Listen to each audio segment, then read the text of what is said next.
What is going on, beautiful people? My name is Blue Games, and we are currently at Summit Station in New Jersey on Train Sim World 6.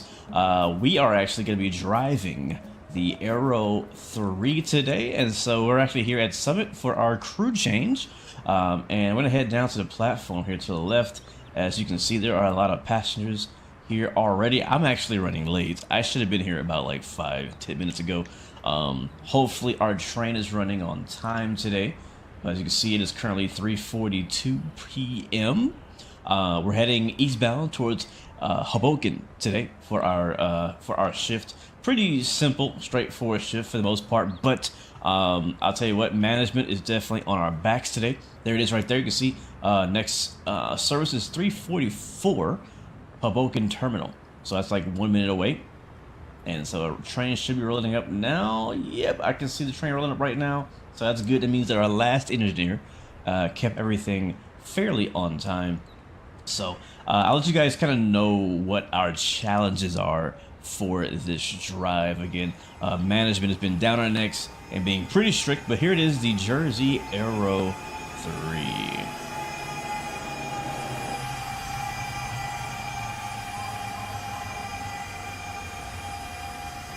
Alright, so we're going to head up to the front. We don't have any time to waste. This is a very quick crew changeover. We only spend like literally, I think, 1 minute here at this station. So we want to hurry up and get on board as soon as she or he opens the door. Alright, let's go. We're boarding. Let's go in. A lot of passengers on board today. Very busy day today. We're going to hurry up to the front, open the door, shut the door, and go ahead and take control. Okay, service is ours. We're gonna hop up and go to this control compartment here and turn on our safety systems, our PTC system. There it on. It is now on, and we'll sit back into our seats and wait for our passengers to board.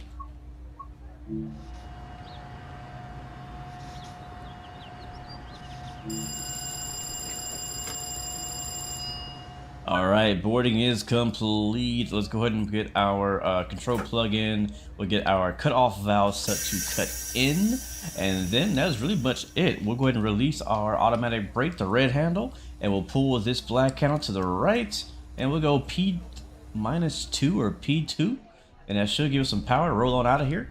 So again, oh, look at that. We do have a temporary speed restriction up there of 35 miles an hour. So we're gonna probably go ahead and speed up to only 35 miles an hour here. So we'll actually bring back to P1 to watch out for that speed restriction. Again, we do have the safety systems on, and that's gonna make things a lot harder for us today.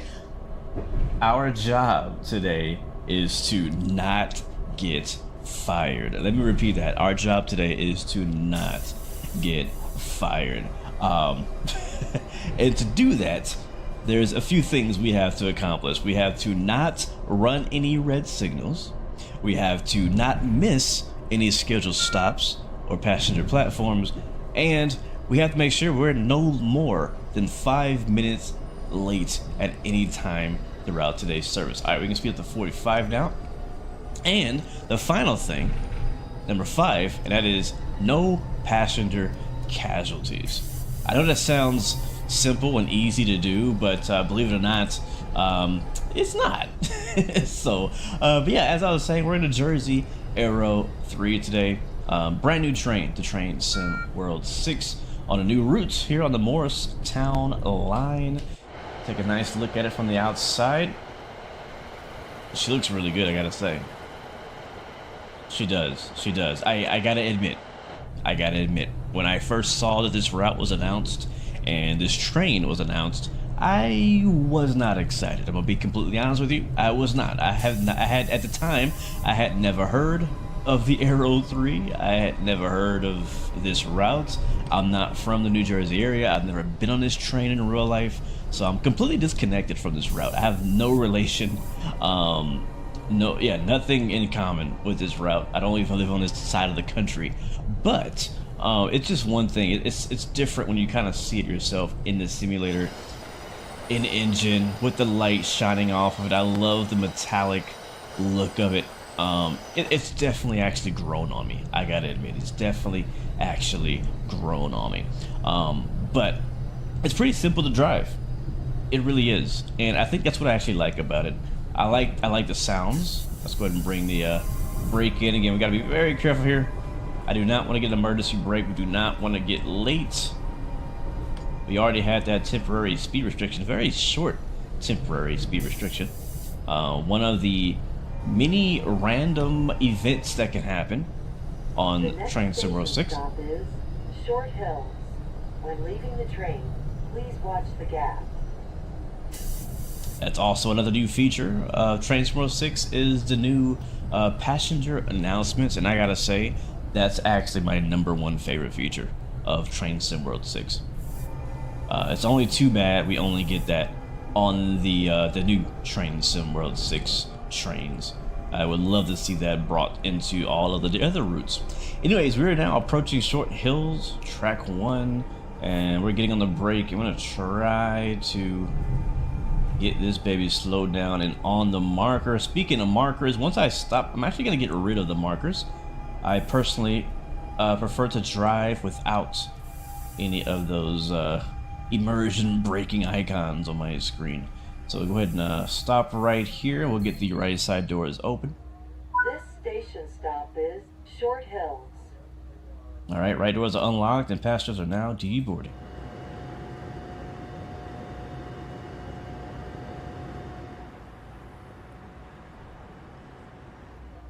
All right, we are ready to depart. Passengers are all boarded up. Let's go ahead and get those right side doors shut on them. And once the doors are shut, we will roll on out of here. All right, there it is. Brakes fully released now, and we start applying the master controller. We'll go max throttle, which is actually just the P3 position.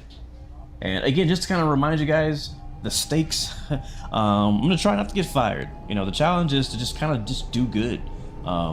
Don't run any red lights. That's actually very, very important.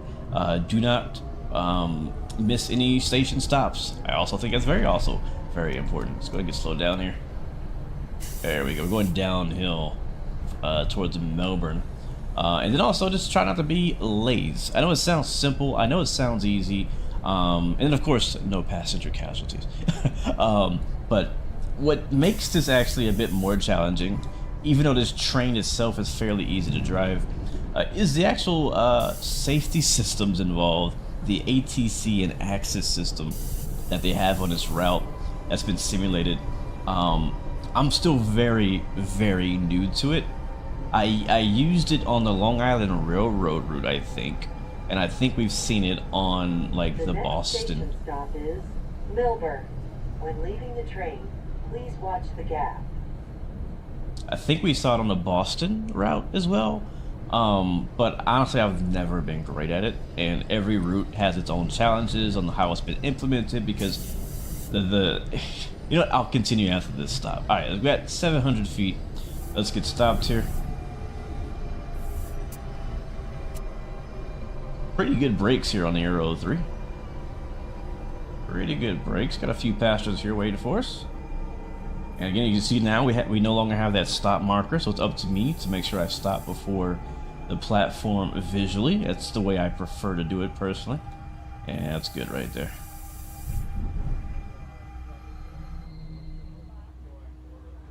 There we go. Open the right side doors.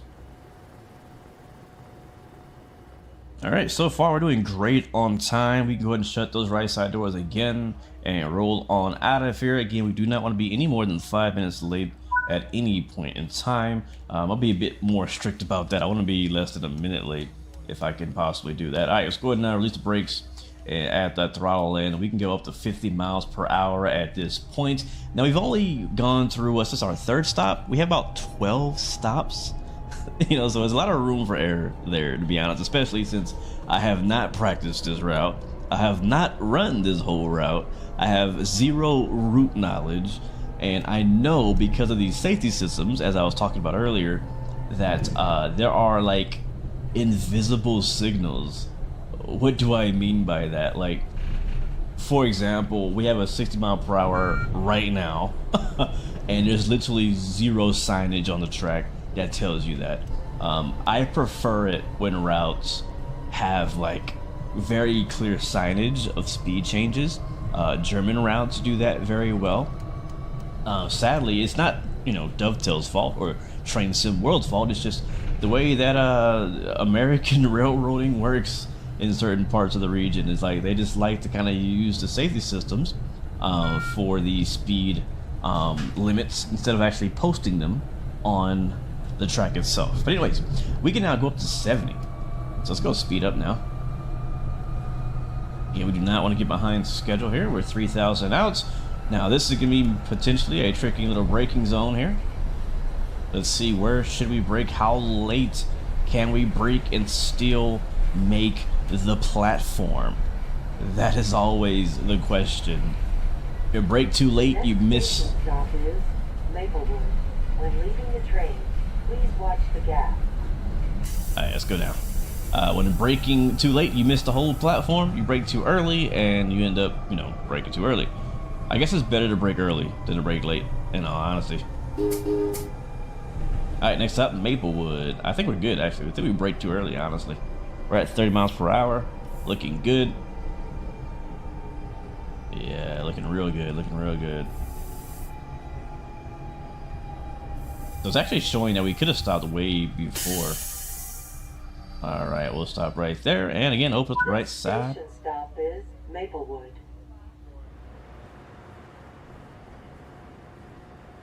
Oh, here comes a, what's that, a ALP 46 on the, on our left or on our right side of the screen now as we shut our right side doors. It's supposed to be a fairly busy route, so we'll see about that as we release the brakes and head on out again. But yeah, as I was saying, if you have like those ghost signals or invisible signals or speed changes, and the safety systems were very strict on how you deal with those. You only get a few seconds to react, and if you don't react in time, you will get an emergency stop or what's called a penalty brake. And although we won't necessarily get fired for a penalty brake, that could definitely set us back in time for sure. But anyways, back up to 70 miles per hour. Most of these stops are pretty short, close together. We're expecting about a 48 minute to 50 minute complete service from end to end. And that's just for us. We're only started at Summit Station. Oh, we're going too fast. Okay. Okay, that was close. I think you get like a 3 mile per hour buffer or something like that. But yeah, we started at Summit Station and we're headed to Hoboken, which is not even the entire route. There's actually a lot more route that we're not going to see in this video. The next station stop is South Orange. When leaving the train, please watch the gas. Alright, I think we broke around 1,000 last time. Uh-oh. We'll do that again. Maybe about 78% braking. We'll see how that does for us. I think that's gonna be perfect. Might be a little... Yeah, we might need to brake a little harder. We're not gonna miss it. We're gonna make it for sure. There's the raised platform right there too that we could use if we wanted to. All right, there it is. We made it. We did not miss the station. South Orange. So one of the things that they actually added as well in Train Sim 6 is more passenger ambience, and you may have noticed it already inside the train. We're supposed to get a bit more passenger ambience outside the train too, but some stations are louder than others. You know, if it's more busy, then you actually hear a lot more chatter and sounds going on. But at a station like this, where it seems to be fairly chill, we're not getting a whole lot of talking or sound happening here. Let's go get the doors shut. Uh-oh, my doors are not closing. My doors are not closing. Alright, let's go check. I think we have a stuck door. Not that one. Alright, this is not good. This, again, we want to be on time, and this could put that in jeopardy. One of our doors is stuck. Of course, it's probably going to be all the way in the back of the train. Nope, not that one. You can hear that passenger chatter now as we go through the interior, which is actually a bit unrealistic because there's like one guy in here. Bro, what door is open? None of the doors are open. What are you talking about? None of the doors are open. Let's check again. Let's shut that. Can I close that door? Can I close the... Oh, is it this one? Is this one broke? I can't even find a place to... There it is, trap door. There we go. And door. Alright, let's go check our doors again, because that is one of the faults, one of the random faults that you can get. That a door could be jammed or stuck open. We gotta hurry though, because again, we are really tight on time. And so far, all the doors look to be closed. So I don't know what they're talking about. Oh my gosh. I don't know what they're talking about. I can't get on? There's no step there. Great. The pantograph has dropped. Try raising again. Okay, now we have another fault. Our pantograph has dropped. This oh, there it is. This passenger door is stuck. So it was this one. It was this one. So it was closed, but in the system it was registered as like not locked. No, do not give up. Give it all you got. So especially close that door manually now ourselves, and see if that unjams it. I think it unjammed it. Let's go and shut those other doors that I opened up, which I think are this way. Is it this way? Yeah, shut these doors. There we go. All right, all the doors are closed, and now we are definitely running late. Oh, great. We're probably gonna fail our little 5-minute rule here. We also need to re-raise the pantograph, because one of the pantographs has dropped. It looks like the one in the rear. Yes, it is. So that pantograph in the back has actually dropped. So we need to raise it back up, and we'll use this button right here to hit pantograph raise. All right, beautiful. Fault has been fixed, and pantograph in the back is now up. All faults have been cleared. We can now resume. I'm not gonna lie, I kind of like these random faults. Definitely adds a little bit of a mixture to your service and a little bit of unexpectedness as well. Anyways, brakes are now released. We are now rolling out. Couple minutes late. We're actually supposed to be at Mountain Track a minute and a half ago. So I don't know if we can like make up time. So we'll see. We'll see. Anyways, up through the gears here, and 40 miles an hour up to 70 miles an hour. Now, even though the top left of my screen says we can go 70 miles per hour, what we really need to pay attention to is this right here, the ATC access screen. The next station stop is Mountain Station. When leaving the train, please watch the gap. There's another arrow on our left. And oh shoot, is our station right here? Bro, don't miss it. Do not miss it. No, no, no, no, no, no, no, no, no, no, no. No, no, no, no, no, no, no, no. No, no, no, no, no, no, no, please don't. Emergency. I know, I panicked. Panic braking. Right here, we're gonna go long. We're going long. Bro, everything is just snowballing. Okay, we're okay though. We're okay. I'll put the unlock to right, and let's lock back in, alright? Let's go back into suppression here. Get the brakes all reset. That in safety. Alright guys, we're good. We're okay. We are okay. We are okay. I just want to say thank you guys for riding along with me today. I hope it's been a smooth-ish ride so far. We'll lock the right side doors. Hopefully there's no more faults in that door again. Oh no, I think it is. Are you kidding me? We're already like 3 minutes late. Okay, shoot. Okay, let's run back again. So I wonder if that same door is going to continue being a problem. Because this is the second stop now that we have had an issue with that door. Let's go find out what door it is. I don't know what door it is. Last time it was kind of hard to find because the door was actually visually closed. It's this one right here. Yep, man. These old freaking Aero 3s keep breaking down. I keep telling maintenance. We gotta replace these things. I keep forgetting I can't climb out that door. I gotta take this one. We're definitely late now. Oh my god, we're definitely late now. I'm trying to think right now in my head, like, yo, is there a way for me to recover? Okay, I can't even. I'm just gonna leave the door open and I'll shut it from the front. It's fine. It's whatever. I'll just shut it from the front. Alright, run, run, run, run, run. We're definitely now 5 minutes late. And we may get fired after this. I could blame maintenance. Let's see if that door will shut. Hopefully it'll shut. Yes. Alright, good. Alright, next up, Highland. Brakes released. We back in this thing. Alright, Blue, lock in. No missing station. Let's focus. Let's get this thing through.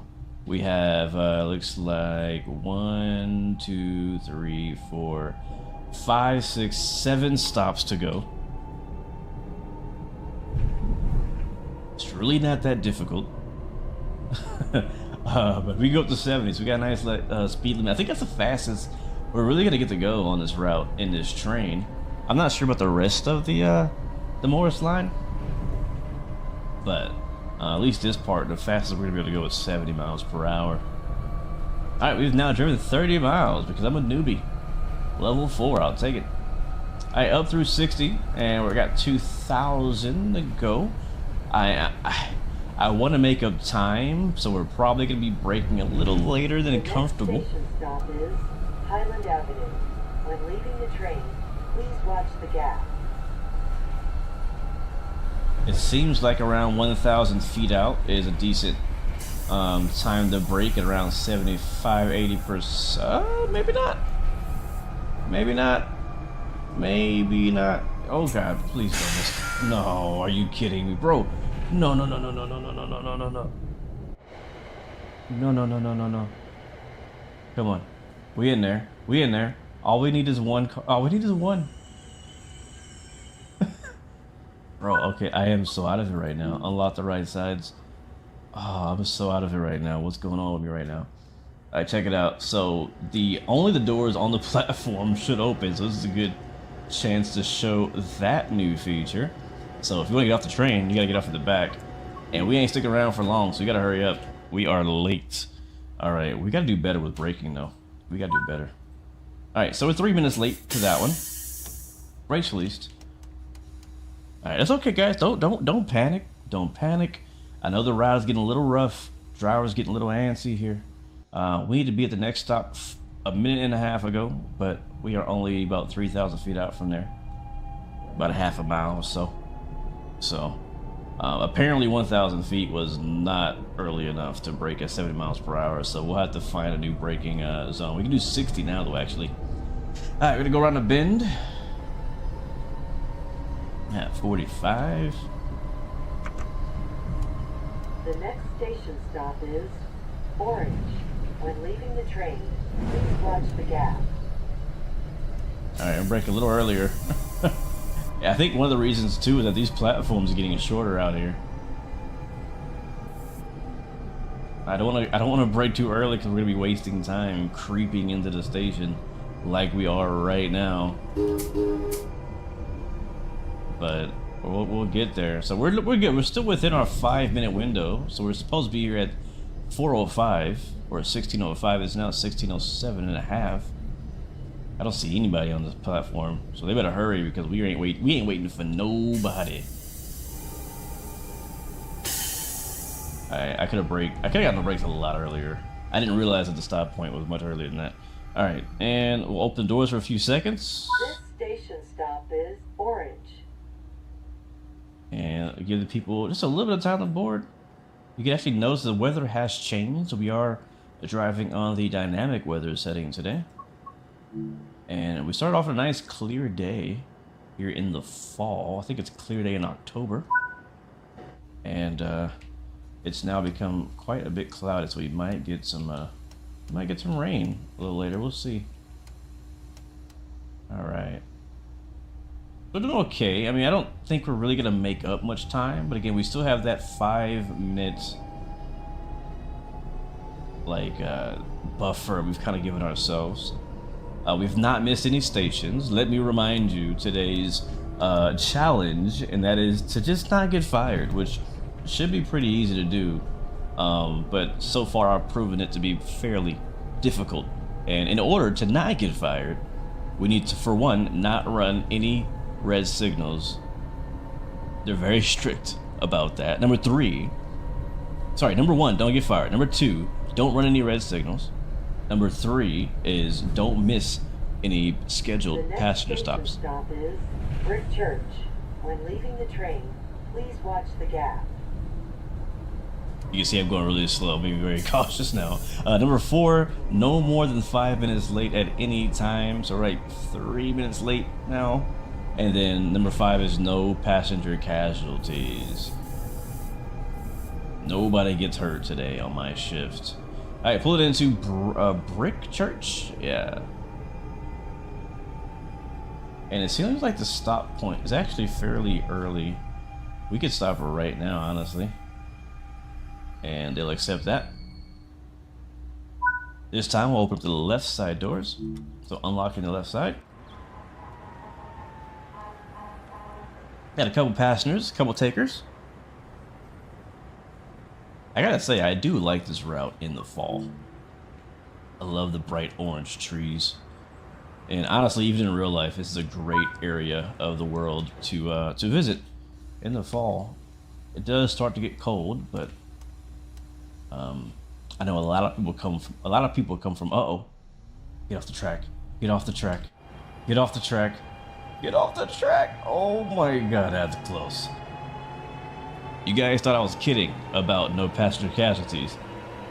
There's some people out here. The risk is real. The risk is real. But anyways, as I was saying, the next station stop is East Orange. When leaving the train, please watch the gap. People come from all over the world to this region just to watch the leaves change colors.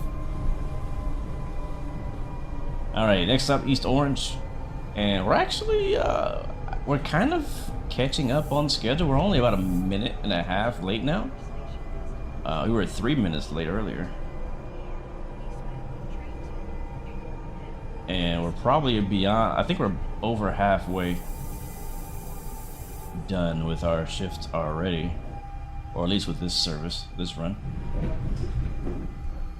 Alright, coming to a complete stop here at East Orange. We'll open up the left side doors. East Orange. And it is starting to get darker here. The sun is setting. Sadly, it's setting behind all these dark, overcast clouds. Kind of the, you know, the risk when, oh, please get on. Okay, she got on. Attention, Orange Station customers. The next train to stop on track 1 will be the 4:14 p.m. eastbound train to New York Penn, stopping at Brick Church, East Orange, Newark Broad Street, and New York Penn. Please stand back from the yellow line. Watch the gap between the train and the platform when boarding. So that last announcement you heard was actually not from the train itself. That was actually the platform announcement there from the actual station itself. And that's honestly my first time organically hearing it. All right, so we do have some interesting signal stuff happening. We have a yellow over green. Yep, and wants us to slow down to 50 or 45. So we'll do that. And it's still yelling at me. I don't know why it's still yelling at me. I'm under the speed limit now. I'll put it in suppress. Alright, there we go. So this is where it gets tricky here. Is the signaling is going to be out to get us now. As we head towards Newark Broad Street. We can really make a lot of time here. As we have a long stretch. But if we get too fast, these safety systems don't play. I'm telling you, man. They don't play. Alright, so we'll see if we can get up to like 40. And see if we can do that. But yeah, I gotta say, I do like the passenger announcements in the train. Slow down. No. Alright, there we go. I'm doing it. Okay. So that was us speeding. And now yeah, this is what I'm struggling with. I'm still, like I said earlier at the very beginning, I'm still new, or like, yeah, new to this ATC access safety system stuff. And it really, again, there was no warning except for on my track monitor on the top right of the HUD. But if I didn't have the HUD up, I would have no idea there was a speed reduction there. And that's gonna probably set us back time-wise as well. I'm really trying to pay attention to this black box here. Alright, so we can speed up now. Great. Up to 55. Alright, so let's do that. So what happened was it started yelling at us with that loud arcade sound because we were going too fast. So I had to put the brakes on, but also we got a penalty brake at some point, and in order to clear that, you have to first go into suppression, slow down to the current, like the correct speed, and then hit the alerter or whatever. Oh, it's an AOP 45, the DP, the dual power, both diesel and electric. The next station stop is Newark Broad Street. When leaving the train, please watch the gap. Alright, we're doing okay on time. We're not that late. We're not that late. And we're already slow, so we can probably roll in here. Oh my god. Come on, slow down. I'm just spamming the acknowledge button. I'm just spamming it. Alright, well, we gotta stop anyways, so. Yeah, man, the first, like, I feel like the first half of this drive was pretty chill. I mean, we didn't get yelled at too much with speed limits and speed restrictions and stuff like that. Minus the TSRB got early on, but now we were just getting hammered with all these yellow signals, and they are killing us. Next station stop is Newark Broad Street. And to be honest with you, I am not completely familiar with what all these signals mean. I'm hoping they'll give us some sort of manual or tutorial or something. All right, cool. We're out of here. I think because we're behind schedule a bit, we're stopping at some of these stations for just, I mean, we open the door. If you don't get on, we leave, basically. So let's head out. All right, 30 miles per hour is what it's showing right now. We can go ahead and roll out right now. I think what the yellow over red means, sorry, yellow over green means is, I want to say it's a 45 mile per hour reduction potentially. I could be very wrong about that. Don't quote me on that. I don't remember. I'm much more informed. Why am I going so slow? There we go. Much more informed when it comes to freight operations. I'm typically a U.S. freight guy. Although I don't really play too much in Train Sim World. Unfortunately, we didn't really get any freight routes for the latest Train Sim World, which is unfortunate for all of us who do actually like running freight. I have a lot to say about freight in Train Sim World. I'll hold those thoughts for a different video. I don't really need to go into that today, but basically we just need some upgrades in the way freight works and in what you do in freight and things like that. But honestly, when it comes to passenger routes, my style, my taste is more of high-speed, long-distance express trains, like the German ICE, the Amtrak Acela, even the ACS-64. I like driving that. The vestibule bullseye marker light fuels has tripped. What the heck does that mean? Alright, well, we're gonna continue and we'll figure it out at the next station because I ain't got time to deal with it right now. If it ain't if it ain't stopping my train or not, you know, keeping me from applying power, we'll fix it later. If it's some headlights, I can do without them. Alright, so 55 at the limit right now. We're going downhill, head to Meadows Track 3 miles out. So this is actually one of those good stretches. If we can get close to that speed limit and not get any like yellow signals or approach signals, then we could actually make up some time. There's some more traffic on our left. We could make up some time. I know I'm really being, you know, strict about the time. In all honesty, you can play Train Sim World however you want. You do not have to have safety systems on. You do not have to follow the schedule. You could show up when you want. Like, for me, you know, I've been playing Train Sim World since the first Train Sim World. I only played Train Sim Classic a little bit. I kind of first started train simming around when Train Sim World, was it 2020, whatever it was called, first came out. That's when I kind of first got into train simming.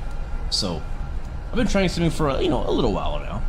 And, you know, over time, I gotta admit, it does get a bit repetitive. And so what I do to kind of give me that added challenge, because I need some sort of challenge. I think driving trains is definitely a nice, cozy, chill type of gameplay, which is good too. But sometimes, you know, you want a little bit of a challenge. You want, you know, to test yourself a little bit. And so that's where I like to incorporate, you know, signaling and safety systems, actually staying on schedule, you know, things like that. Weather. Let's get the windshield wipers on. And so today I chose violence. I guess you could say. But other days, I may just want to chill and sit back and relax and drive some trains. And I may leave the safety systems turned off. You know, I may, you know what I mean? So again, you can drive train sim how you want. You could even, if you wanted to, you could, you could spawn in your own train. That is a feature you can do. You can spawn your own train in wherever you want and just drive it with no stops, or, you know, whatever you want to do, wherever your imagination takes you. But so if this seems hard to you, if you're like, you know, just looking at Train Sim World for the first time, and you're like, man, this looks like a lot of work. It's not. It's really very, very simple. And I'm just kind of overcomplicating it. I'm making it a challenge. I'm kind of adding some, you know, some risk factor to it to actually give me a bit more entertainment for myself and hopefully for you guys as well.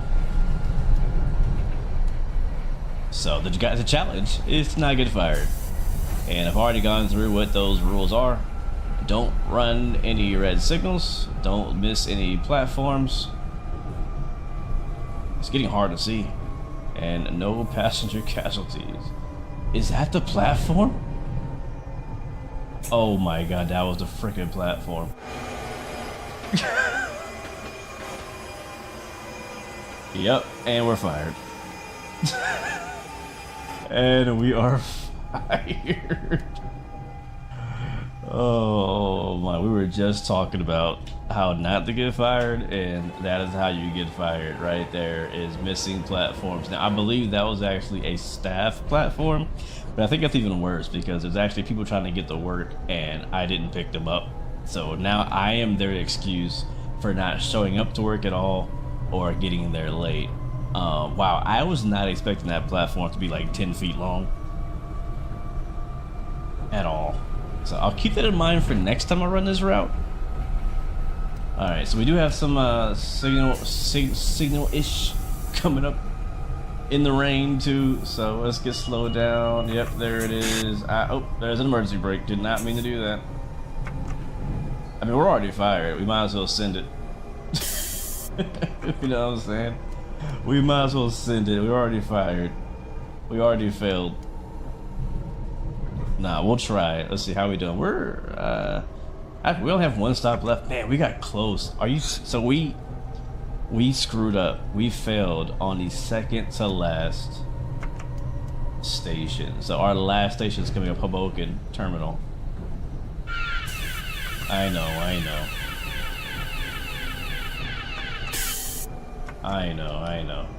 A little fast. Alright. We should be okay here at 30 miles per hour as we cross the bridge.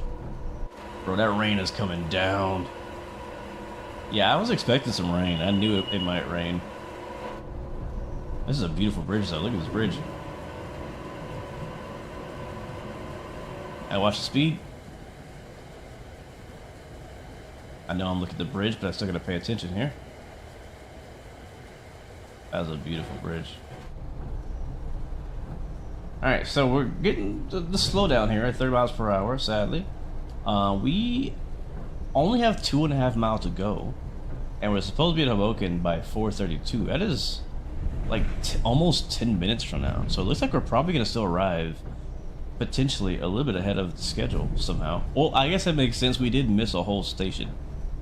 So since we missed a whole station, now we're actually be back on time. Isn't that convenient? Isn't that convenient? But it's downhill from here. So we got the double red over green,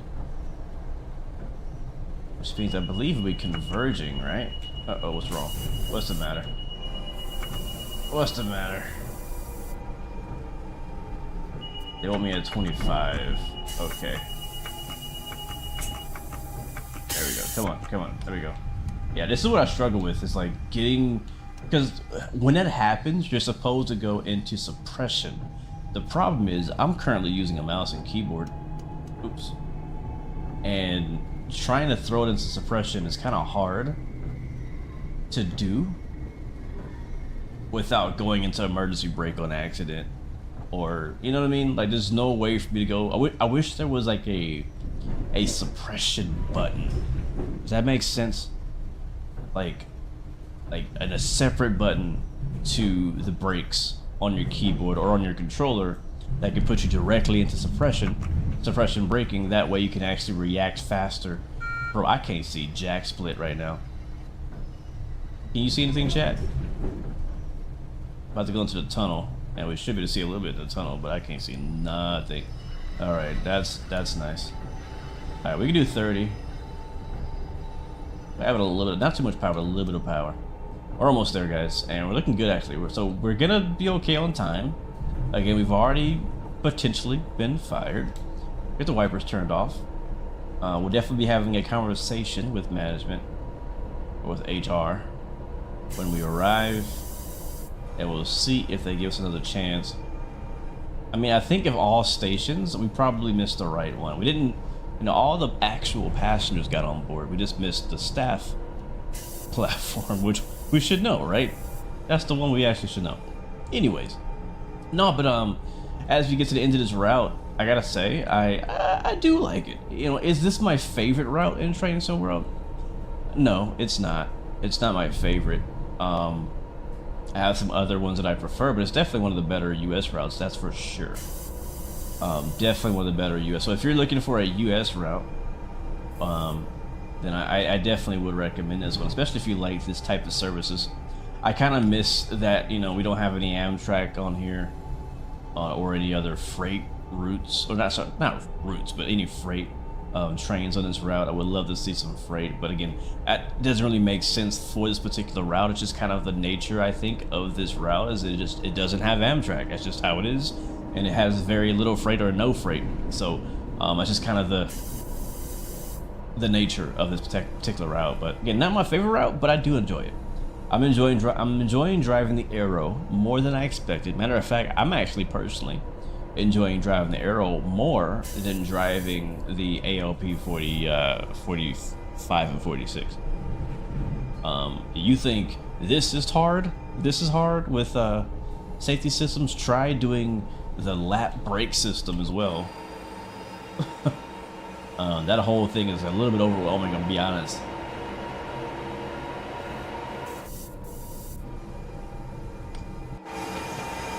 But no, I think it looks good. It's a good looking train. I absolutely love the sounds. The sounds, like, I love the rattles. Get those wipers back on. I love the rattle of the cab. I like the horn. We might have a 15 here. Nope, 30, just 30. Alright, we'll hang out on the outside view because it's very hard to see from the inside view. You can also hear the sounds that I was just talking about.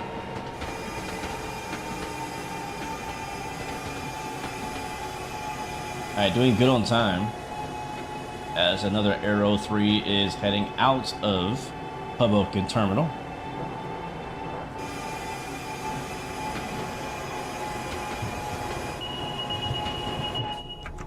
You can also hear the thunder in the background.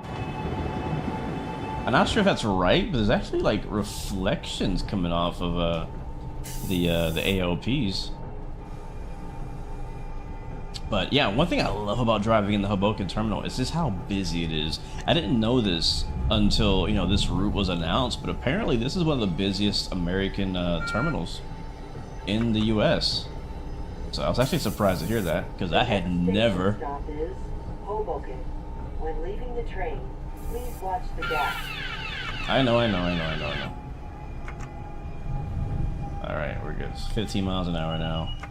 Creeping in the Hoboken station.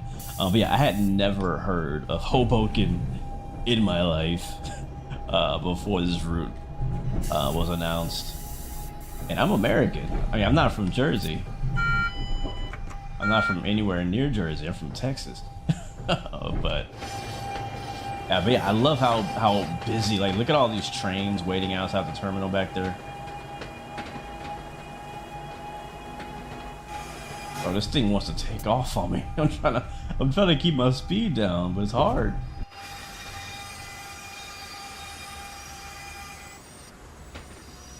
Oh, now we're going too slow. There we go. But yeah, Lots of trains here at the terminal. Again, I do apologize that it is pouring down raining as we approach the station. Again, this is kind of the risk you take when you turn on dynamic weather. Is there's usually a 90% chance of rain. I just thought it would kind of add to the unknown randomness of driving Train Sim World 6. It's just, you know, you get the random failures as we got. You get the random track speed or speed reductions, temporary speed reductions. And then we got random weather on top of that too. So if you put all that together, you really don't know what you're gonna get. Oh, don't stop. We're too short. All right, we're actually looking good. We're actually right on time though. Even though, yes, we did miss that one station. All right, we got the wipers off because now we're undercovering. And just rolling into Hoboken's terminal for the final stop of our leg today. And it might be the final stop ever in the Arrow if we get fired here, because we did fail our little challenge. I think anywhere here should be good. There we go. This station stop is Hoboken. All right, we get the reverse turn off. We get the left side doors open, and we'll get the cutoff valve set to cutouts. We'll take out the control plug, and honestly, if we wanted to run the train back the other way, we would actually shut the cab down and head the other way. And the next service is actually starting at 17:06 or 5:06. It was about a little over 30 minutes ago. Again, if you wanted to, and one thing honestly I do like and love about Train Sim World is that, you know, if you wanted to, you could actually stay here, you know, in free roam. You can continue, and I can run this train back the other direction in 30 minutes from now if I wanted to wait that long. I'm obviously not going to do that today, but you can do that if you wanted to. What I'm going to do is kind of walk back to the other end of the train, see what's going on here at Hoboken Station or Terminal.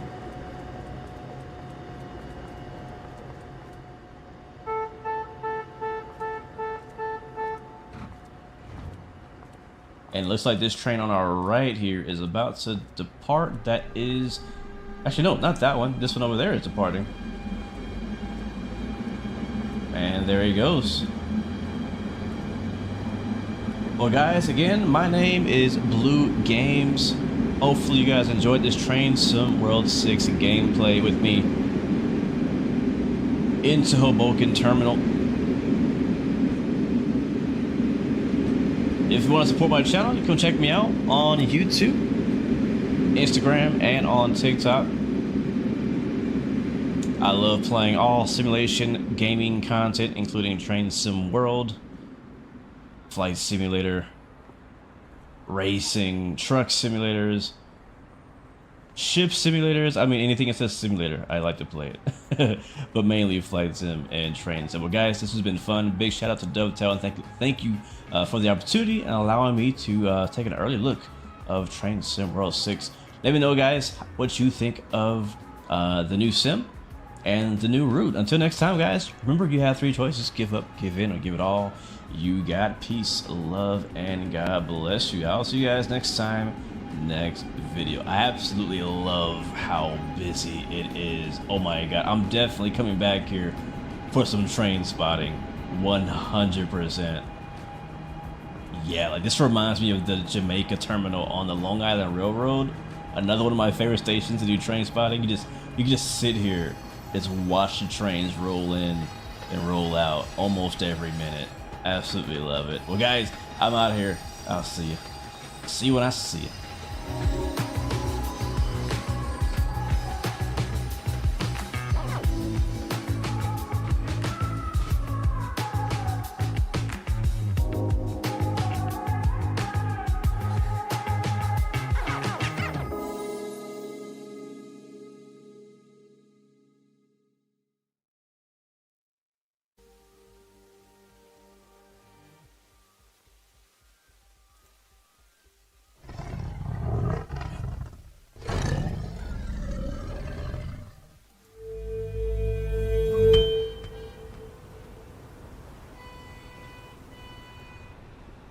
Hey, this is Tiger. Welcome to This video, pre-recorded video for the current Dovetail event.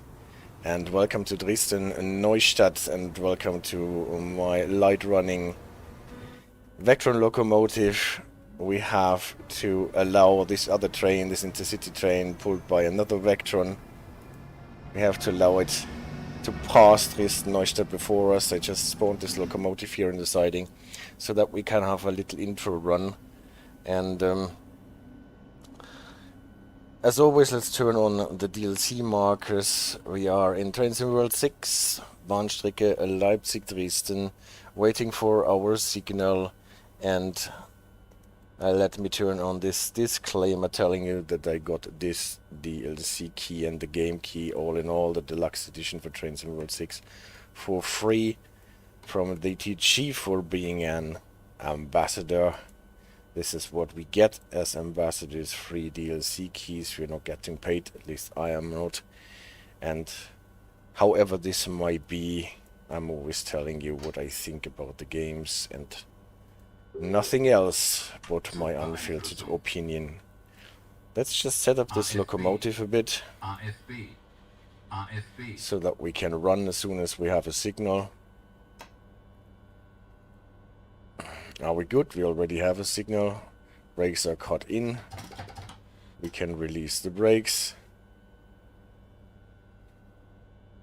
Brakes are still cut in. Let's have a bit of lights. And then we can actually start. AFB holding brake is releasing. And with a bit of luck, this yellow signal that allows us to go 40 changes to a flashing green one that announces us that we have to slow down to 60 at the next signal, but this is just as well. Need to acknowledge it.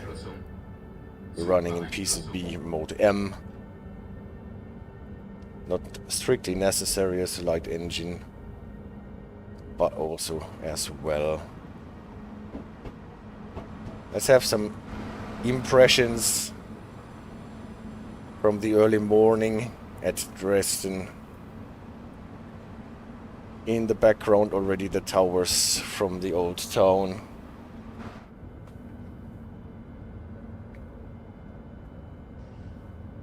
And now approaching the big bridge across the Elbe.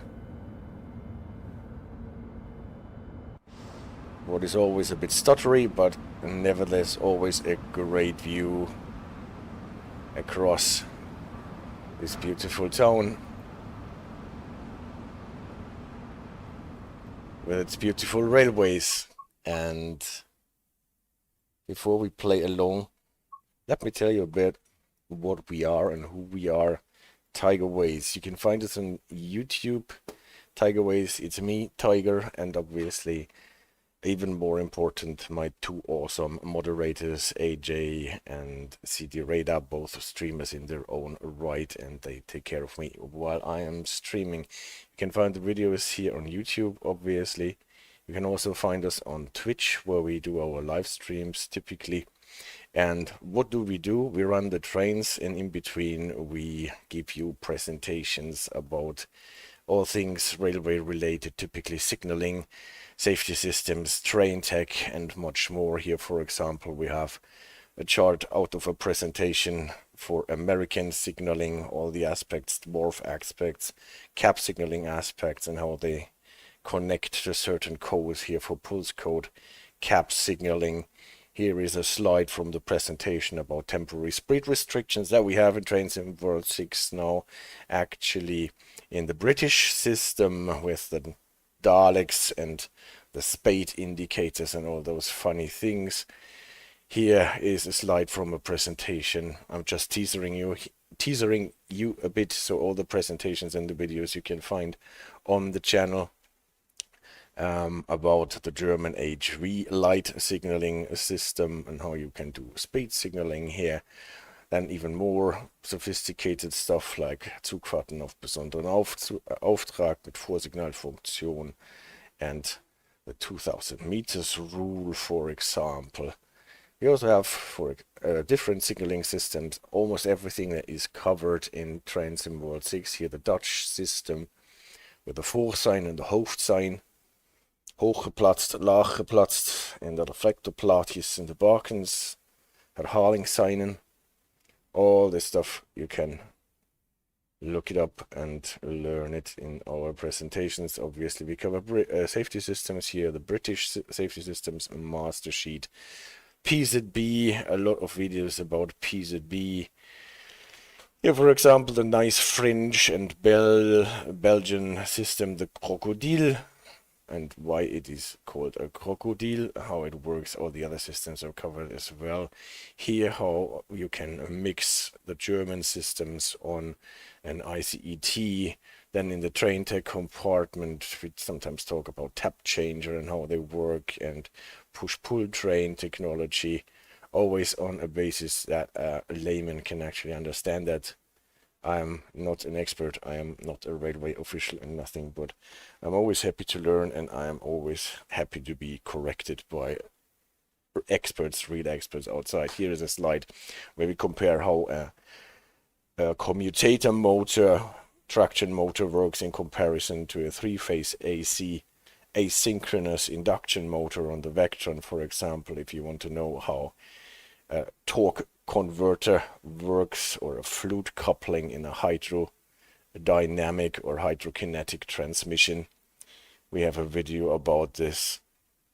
For example, how the American emergency brakes work in classic American freight trains with a one-line brake system. What is the problem with lateral buffers if you have central covers and all the stuff? And because nobody can find what they are looking for on the YouTube channel or the Twitch channel, we have even a web page where we have put all the videos together and indexed so you can find your stuff. We have signaling according to all the countries, safety systems on the pages for the countries, and train stuff in traction, brakes, running gears, and so on. And then we have some fun and be-real stuff. This one we will come back to when we got our train back to Dresden. So where is my game? Let's find a way to get our Vectron locomotive safely to Dresden main station.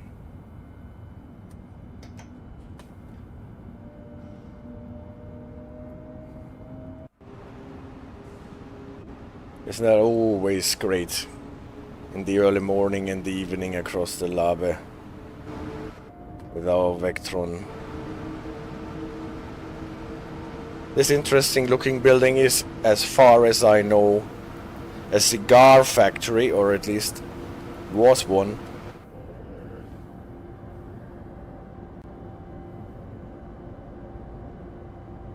Yep, now I've got some stutters in the game. Maybe I was doing too much things around. I hope the game will recover from that. I have to say we are playing on a pre-release version of Train Sim World 6 and recording because the deadline was before the release, obviously, and so we have to admit that some fixes still have to take place before the release version actually goes out.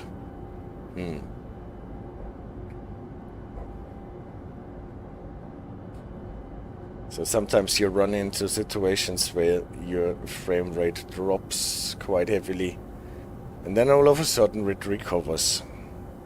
Don't know what happens here.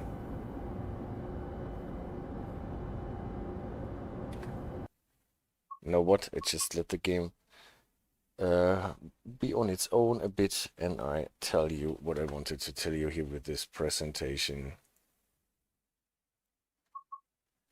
Talking about what route actually is in the Train Sim World 6 incarnation of Leipzig, Dresden. You can see where we are in Germany. This is whole of Germany, or almost whole of Germany, only a little bit in the north is missing. And we are in this corner, the southern part of the eastern part of Germany. Leipzig, Dresden, Chemnitz, Zwickau, that is Saxony. And we always had in Train Sim World 2 Rush Hour, I think, for the first time, Dresden-Riesa. This DLC with 2 lines, one for the high-speed traffic and one for the lower-speed traffic. We had the connector to Großenhain. We had Meißen-Triebittal, which is always such a beautiful branch, and that was the old Dresden-Riesa. Now we had, from the same era more or less, Dresden-Chemnitz, the Taranta-Rampe. And from the early days of Train Sim World, we had the Rapid Transit Dessau-to-Markkleeberg, what touches Leipzig main station. And now we are getting the connection between Leipzig and Dresden, Leipzig-Dresden being one of the oldest commercial railway that covers a certain amount of distance in Germany. And now all what is blue is new, and all the old stuff is encompassed in the DLC as well. And we're getting, on top of it, this nice connection between Dresden and Coswig via Friedrichstadt, and this is where we will actually drive a service to see what is happening there. That was my teaser, so I can take this out again. Let's see if the game has recovered frame rate wise or if it is still suffering. No, see, sometimes it works. And whatever kept the game from running smoothly went away. We're approaching another flashing KS1 with a ZS3V with Kennziffer 6 that needs to be acknowledged in the PCB. Since we are not going faster than this, it is not so difficult to comply with what the signals actually want us to do.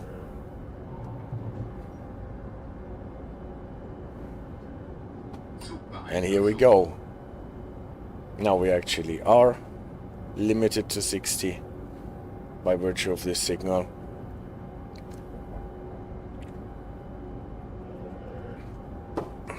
And we're going to pass Dresden Hauptbahnhof.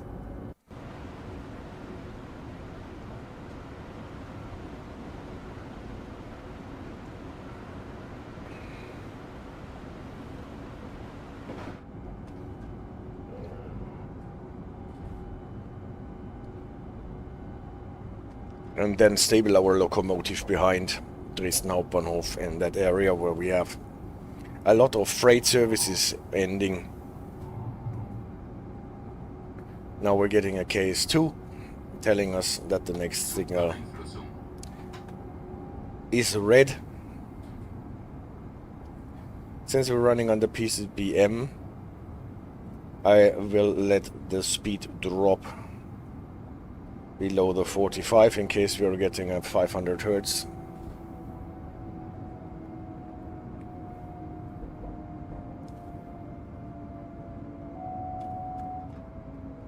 That was the SIFA.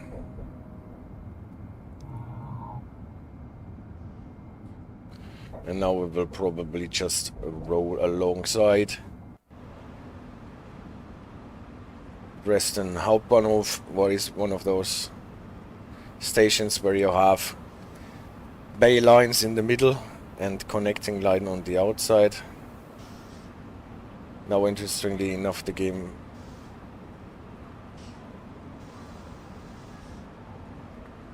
goes to stutters again. So what do? We just leave it here since we are recording a video.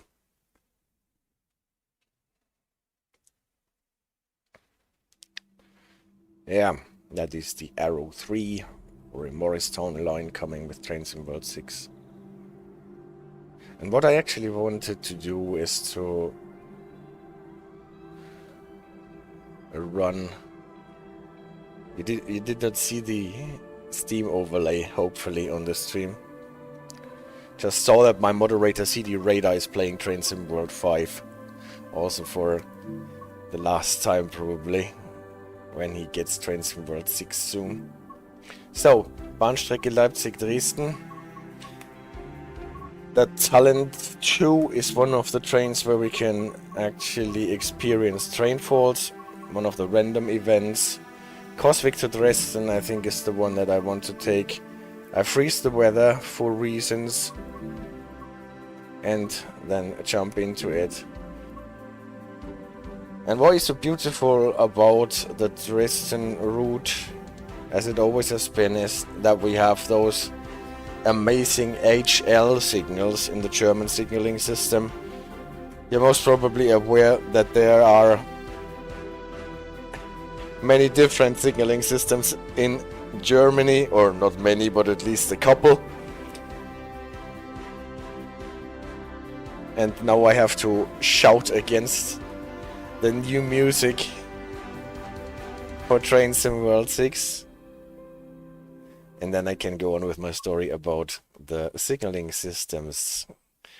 All over Germany we had the HV system that was still active in the west and in the eastern part. After the division of Germany after World War II, they developed the HL system, like a lot of countries in Eastern Europe. And yeah, it is still around. After the reunification, signals got more or less replaced in the west and in the east by the now unified KS system. So on the main lines, on the more important lines, you find a lot of KS signals even in the east, but on the less important lines you find a lot of HL signals. And they are a bit unique. They are not so easy to read, but if you know how to read them, then they are really beautiful. If you're driving in Poland, then you know them. If you're driving in Czechia, you know them anyway. So, first thing before we do anything with our train, just look what the signal is doing in front of us here. The moment it is still red. Now it switches to yellow over a yellow ribbon. And after a while, as soon as the train in front of us leaves the block, the top light will change from yellow to green, and the other part will still stay. Aren't those signals beautiful? We will get into a little presentation about what those signals actually signify and how they are to read later on. At the moment, just let's set up the train, open the passenger doors, activate the safety systems, traditionally setting all those switches to the right. Sometimes you can switch those screens to night mode. At the moment it does not work. Marker lights should be okay. So our Baureihe 442.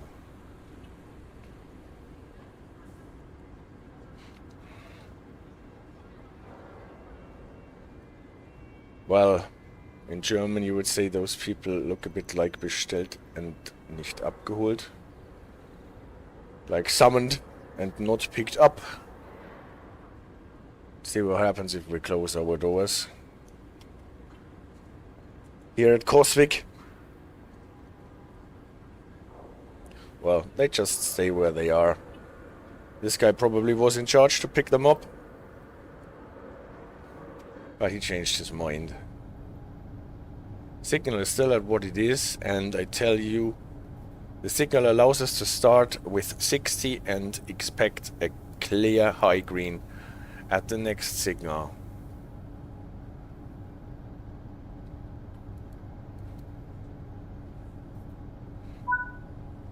Alright, let's see if we can get this talent to work.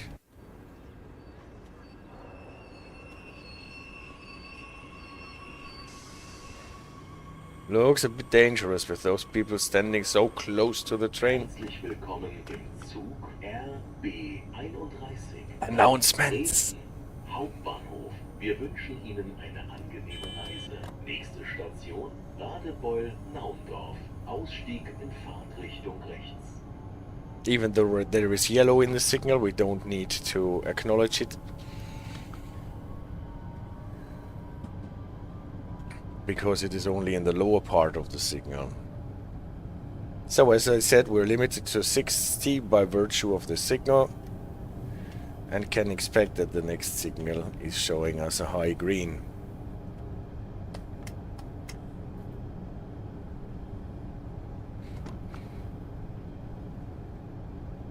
Using the talented tempomat. And now what did I say? Signal is showing us a high green. Yeah, it is a high green, even though it is a flashing yellow. That is the beauty of those signals. Let's see if we can get into photo mode. Well, we won't see the flashing in photo mode, but oh, we can almost see the flashing in photo mode. Just see where the signal is turning off in the flashing. And what I wanted to do at this point is to present you with one of my short videos that I made as a recap for how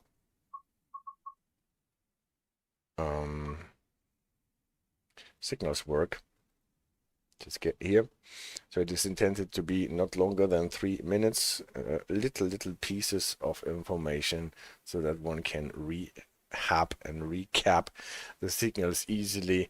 German signaling, we're talking about speed signaling in the HA system. Obviously, everything I say on this channel here is for playing a computer game and not for applying it in real life, so leave the real stuff alone. It is a text, so it is just this little bit about the HL signals that I wanted to talk about now today. HL, and you can see red light is called an HP0, like in every other signaling system in Germany, and it is announced by a single red called HL10 in the HL system. In the regular braking distance, just like in every other signaling system in Germany, so that is not new. But there are some things that get more interesting. Also not so really new is that for speed signaling, you can actually have a green over yellow signal that limits you to 40. Also, you know that from the HV system. So nothing new, especially if the train has to go over a switch. But now it starts getting interesting. Unlike in the HV system, this yellow light can start flashing.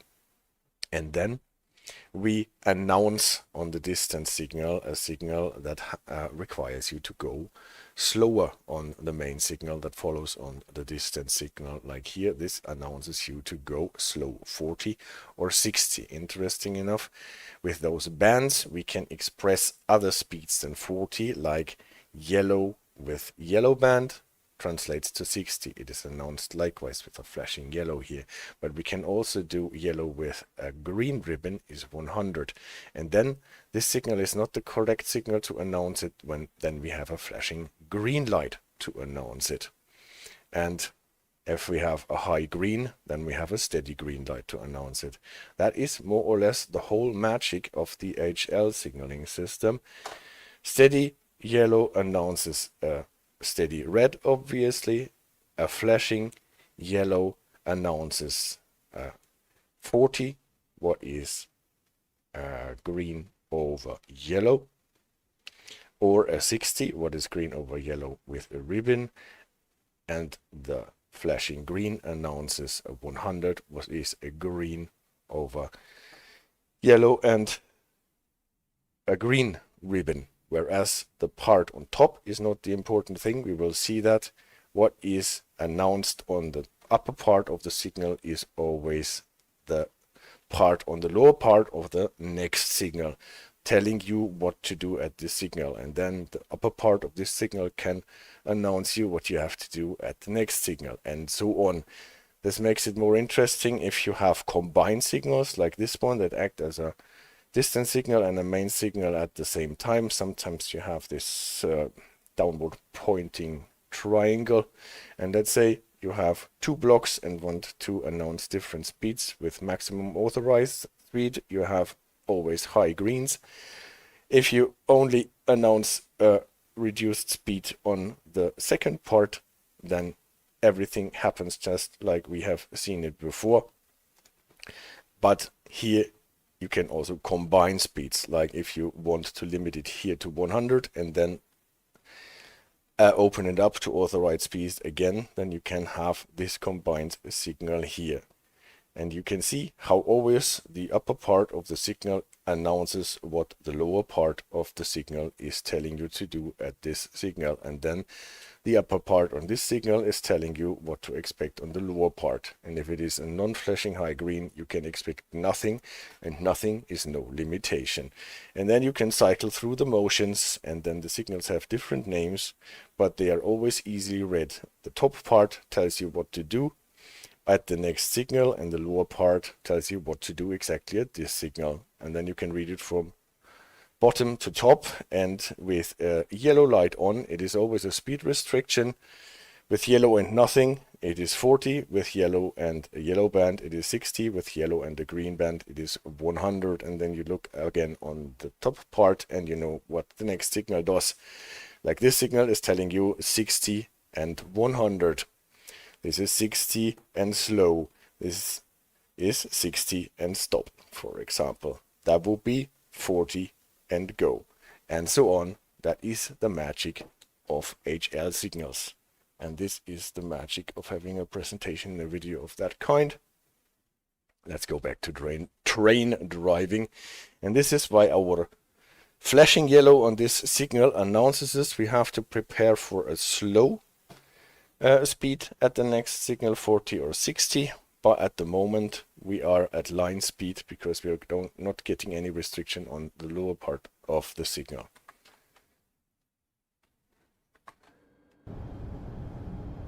Yay. Line speed is 60 anyway.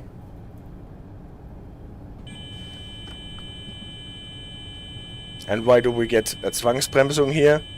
Because also HL signals that announce a stop or a reduction in speed needs to be acknowledged in PZB, as we know that from the other signaling systems. So everything works as intended here.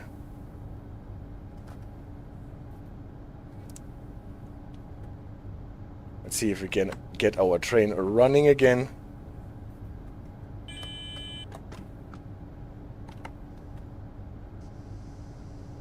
We can.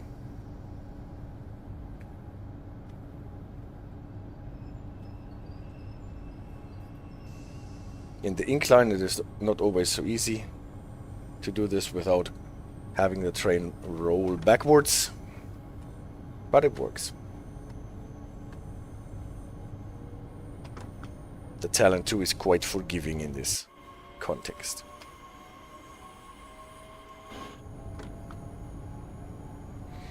Now we are limited to 40 because of our Zwangsbremsung anyways.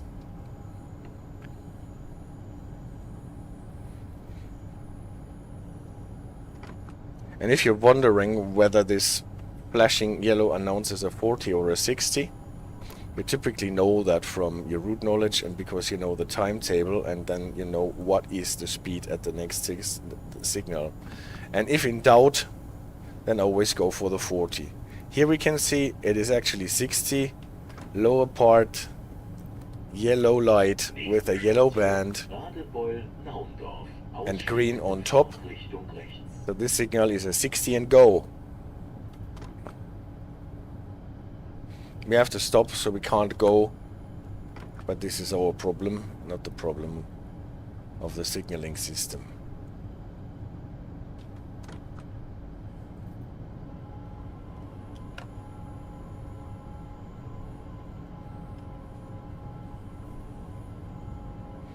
Still have to stick to the 40 a bit, but now we can release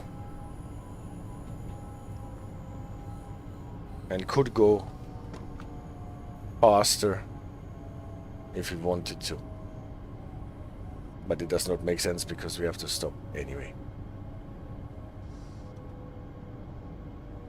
Radebeul, Nauendorf.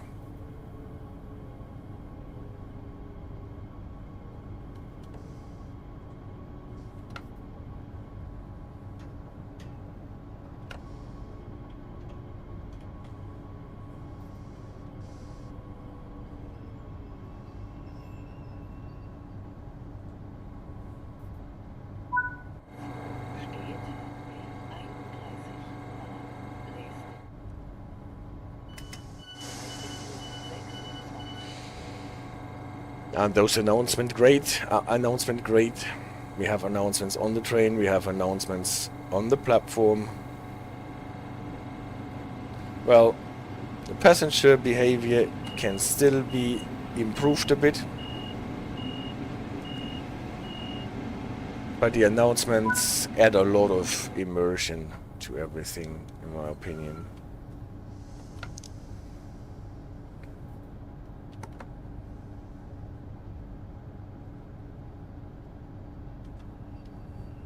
Sehr geehrte Reisende, herzlich willkommen im Zug RB31 nach Dresden Hauptbahnhof. Wir wünschen Ihnen eine angenehme Reise.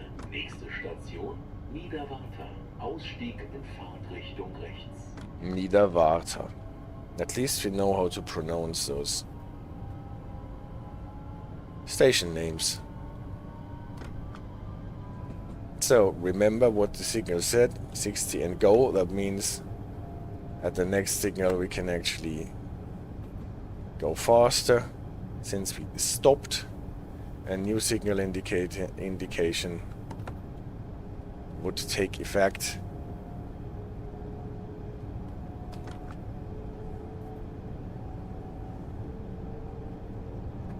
And let's check quickly what the speed is here, 100. And let's accelerate to 100 actually.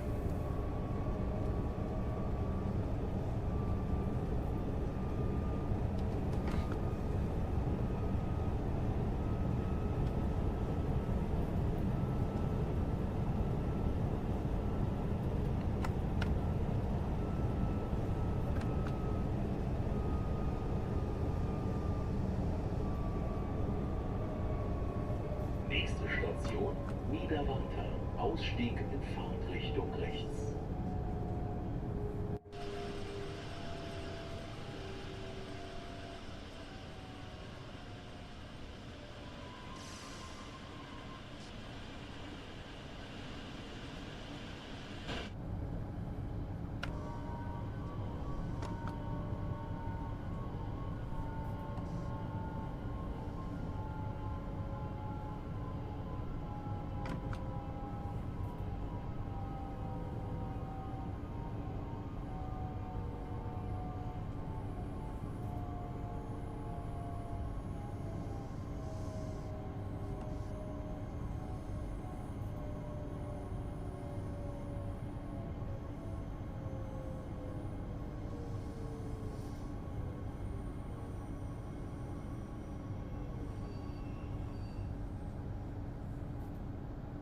And here we go.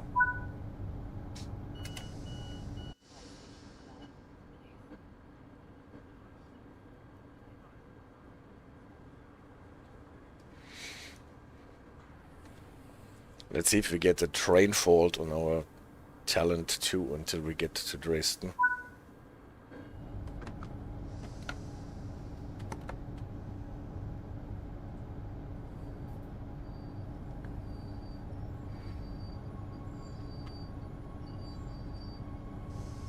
Sehr geehrte Reisende, herzlich willkommen im Zug RB31 nach Dresden Hauptbahnhof. Wir wünschen Ihnen eine angenehme Reise. Nächste Station Kossebaude. Ausstieg in Fahrtrichtung links. Kossebaude.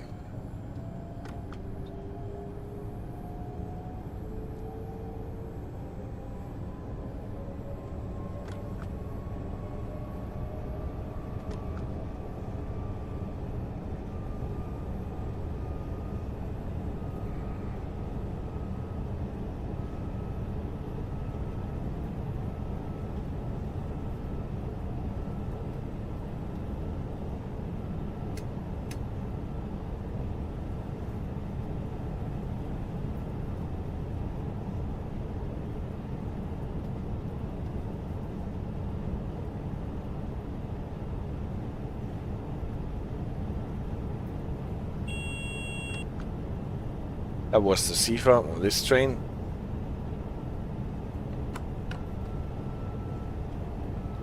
Somehow sounds nicer on the Vectron. Nächste Station Kossebaude. Ausstieg in Fahrtrichtung links.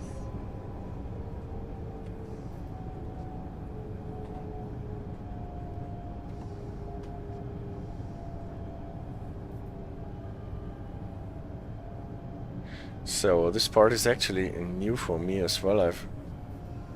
I'm playing this for the very first time. We got the keys on Friday, and I actually have been busy until now, Monday.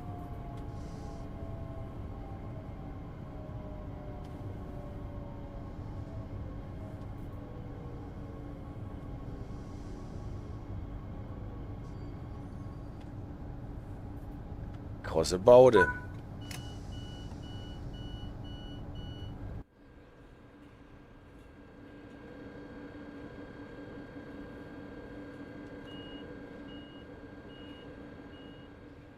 Nobody wanted to travel to Kossebaude.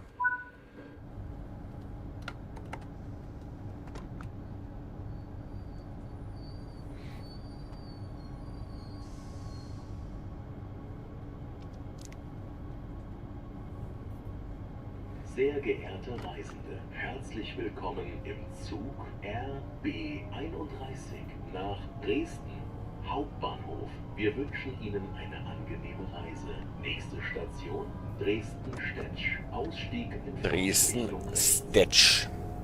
No, Stetsch, he says. Dresden-Stetsch.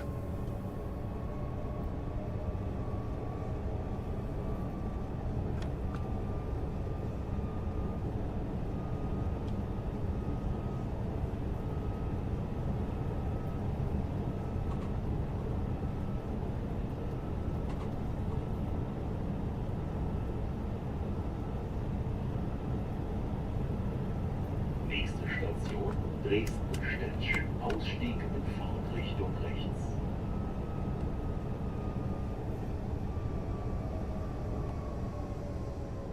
Now I'm always a bit late on the brakes. Almost a bit late.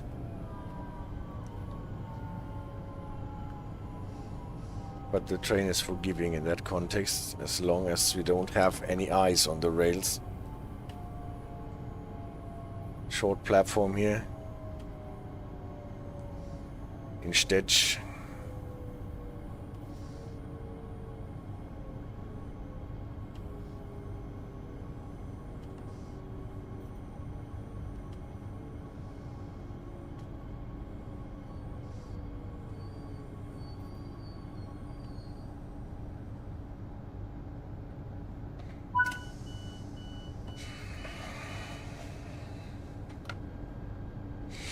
Train has a holding brake when the doors are open and we're standing around.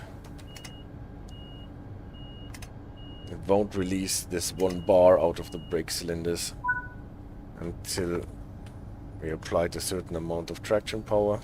You can see it, waits a bit, and then for my taste it's actually a bit late to release the brakes here. So yeah. Sehr geehrte Reisende, herzlich willkommen im Zug RB31 nach Dresden Hauptbahnhof. Wir wünschen Ihnen eine angenehme Reise. Nächste Station Dresden-Chemnitz. Ausstieg in Fahrtrichtung links. It's funny, right? Dresden-Chemnitz sounds like the Tarantarampe DLC, but it is spelled with a K and not with a CH.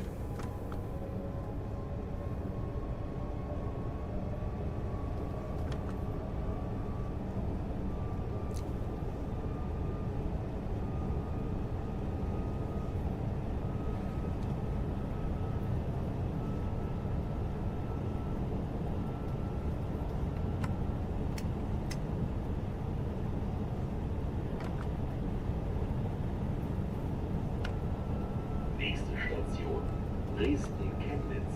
Ausstieg in Fahrtrichtung links. You can use the announcements on the train as brake markers, but then you have to yank in the brakes quite heavily.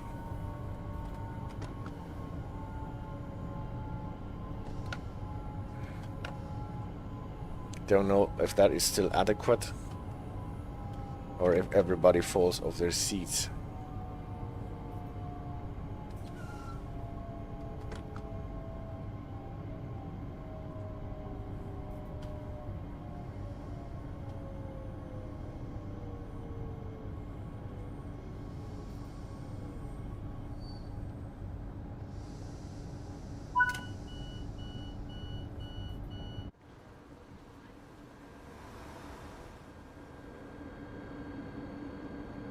Dresden-Chemnitz.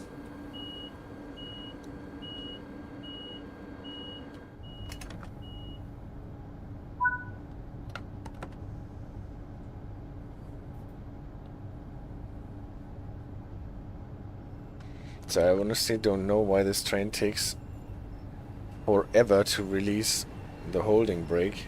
Sehr geehrte Reisende, herzlich willkommen im Zug RB 31 nach Dresden Hauptbahnhof. Wir wünschen Ihnen eine angenehme Reise. Nächste Station Dresden-Kotter. Ausstieg in Fahrtrichtung rechts.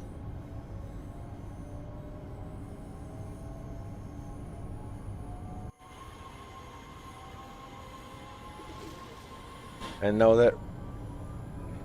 Where did the rain come from?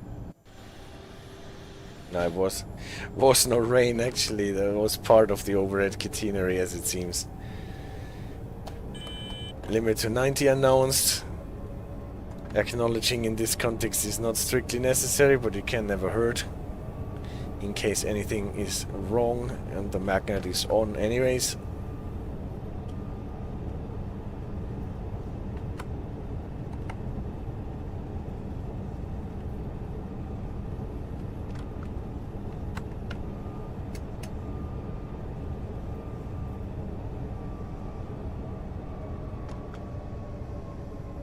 Nächste Station Dresden-Kotter. Ausstieg in Fahrtrichtung rechts. This part is beautiful along the river.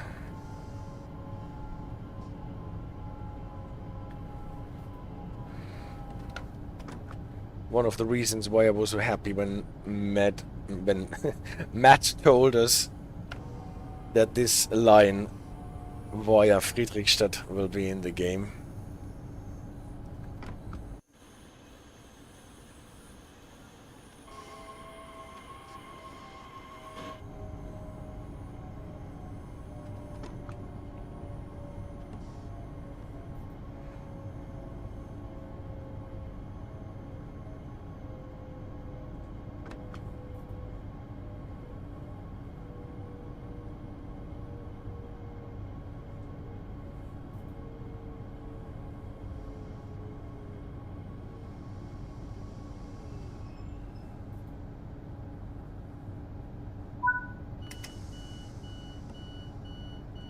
So we're losing more and more time, but well, we have to live with this. First run on a new track. You better be a bit on the slow side.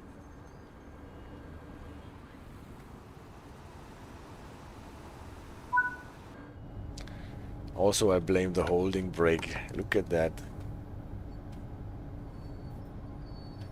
We have to really work against the brakes. And now let's go. Sehr geehrte Reisende, herzlich willkommen im Zug RB 31 nach Dresden Hauptbahnhof. Wir wünschen Ihnen eine angenehme Reise. Nächste Station Dresden-Friedrichstadt. Ausstieg in Fahrtrichtung links. Now we're getting actually to Friedrichstadt.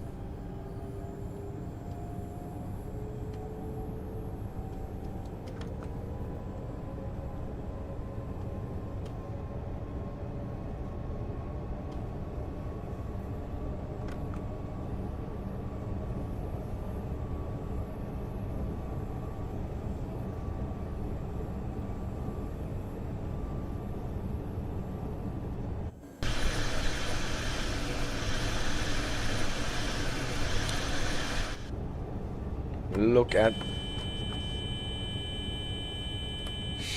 Oh. And I'm getting another Zwangsbremsung. And why? Because I was looking around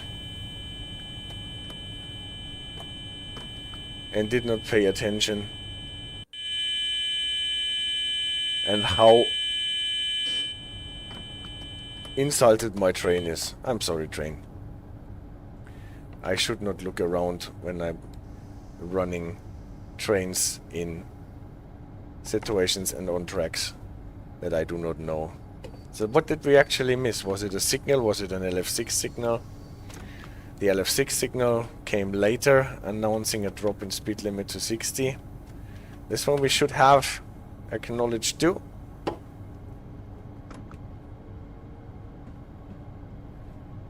But there was probably also a signal. So after having talked to the dispatcher, we can go on with our journey. Nächste Station, Dresden, Friedrichstadt. Ausstieg in Fahrtrichtung links.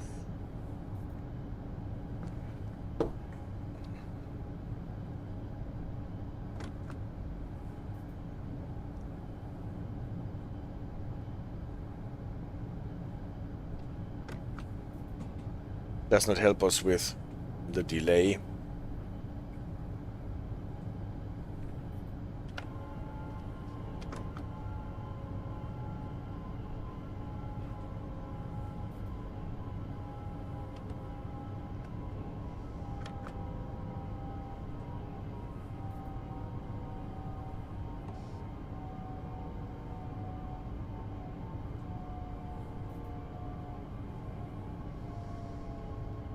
So we have almost 4 minutes delay in Dresden-Friedrichstadt.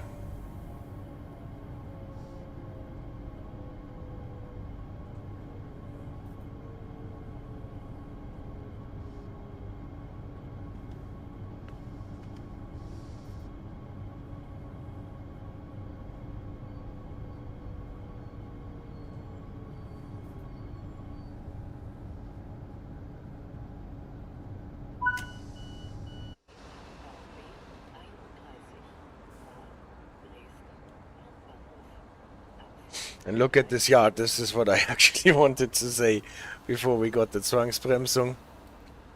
A huge yard that is in the game now.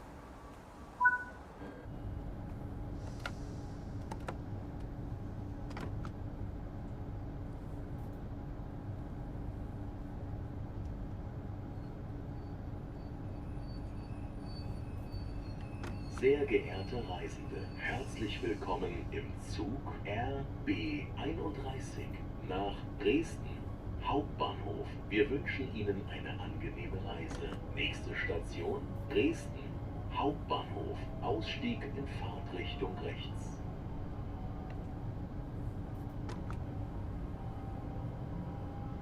Flashing yellow. Don't forget to acknowledge. Ordering us to go slow, 40 or 60, what it is. We should know from our timetable, since we do not have a timetable in the game. We have to know it from our route knowledge. Or we will just have to prepare for 40. At the same time we got a Gegengleisanzeiger telling us we're going into the opposite track. And here, this is one of the situations where we are combining HL signals with KS signals. We had the announcement of the 60 on the HL, and now we have a KS repeater for this announcement, and now a KS signal with a set as 3, limiting us to 60. So even within the same sequence between the announcement and the execution, we can mix different signals from different signaling systems. Distant signal or combined signal is HL, repeater, and the next main signal is KS.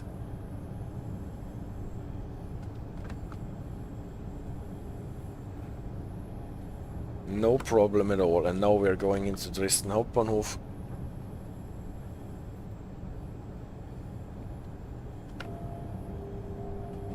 This time, hopefully, without the game starting to lag. K is 2 with set as 3. 60. Since we are in PZB mode M. Station Dresden Hauptbahnhof. Ausstieg in Fahrtrichtung rechts. Here was a very shortly announced, let me show you that, announced temporary speed restriction. Those are the signals for the temporary speed restrictions that we get as random events in Train Sim World 6 now. Unfortunately, at the moment, the lights are missing that come usually with the LF1 signal, but here should be the LF1 signal and announcing you there will be a speed restriction to 50, temporary one, and it should have 2 yellow lights to the left and to the right. Allegedly, Lucas is working on that, and then this sign in the correct context here, LF2, this is where the reduction starts. LF3, this is where the reduction ends. Again, obviously the train has to go through the whole thing. And typically you have enough room to actually react to it for the 10 kilometers per hour. It would have been okay. I did not take it for LF1 in the first approach because the lights are missing. I thought it is an LF6 sign, and I had more time. Actually, this is one of the random events, a temporary speed restriction to 50, and we violated it a bit. Being too fast.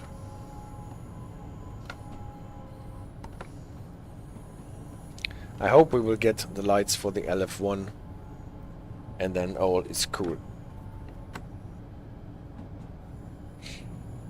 And in real life you would get an announcement in the law, you could read it up, that there is a temporary speed restriction.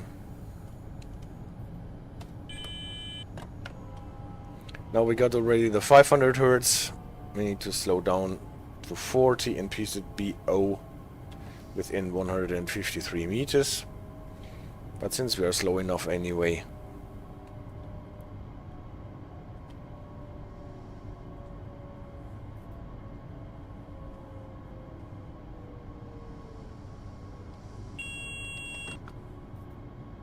alright. If we manage to actually stop the train before the signal, then we did it. Dresden Hauptbahnhof. Abfahrt 13:44 Uhr. That announcement is a bit weird because we just arrived here. And 13:44 is obviously already done and over. Alright. Well, it was enough for a platinum medal, even though this training was this driving was slightly erratic. Anyway, this is the first impression for me, and I don't know, maybe for you as well, for Leipzig, Dresden and Train Sim World 6. Hope you liked the video a bit, and if you want to learn more about the stuff, if you want to check out our presentations and our videos, tutorials, or just when we're having fun or doing weird things in the simulator, there actually should be a slide with our addresses. Here it is. If you want to watch me drive a train without always getting a penalty break and being on time, sometimes we do that as well. So thank you so much for watching. See you around. Take care.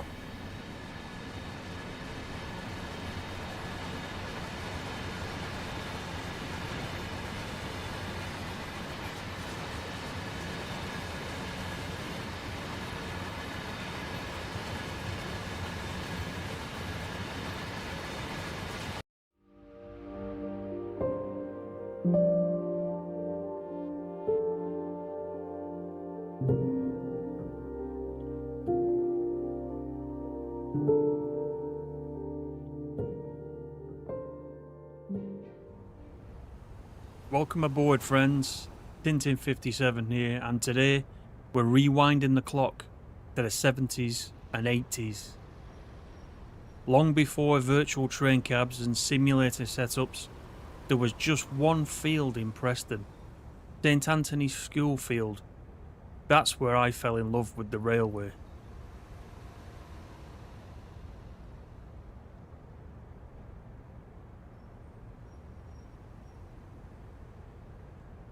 Armed with nothing but a notepad and a pair of eager eyes, I was train spotting the legends, the Class 86 and Class 87 locomotives, roaring down the West Coast Main Line.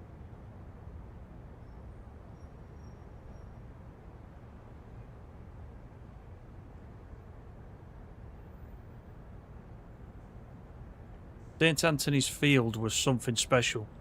It wasn't just a school playing field, it was my vantage point.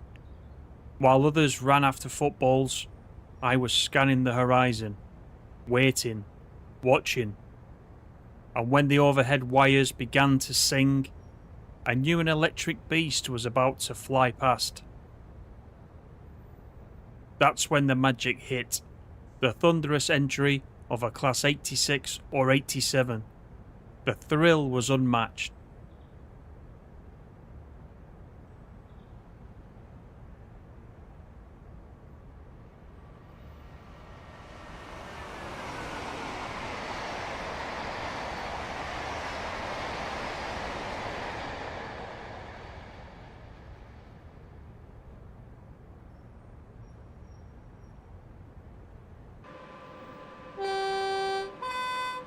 Let's talk legends for a second. The Class 86, introduced in the 1960s, sturdy, powerful, with a growl that made heads turn.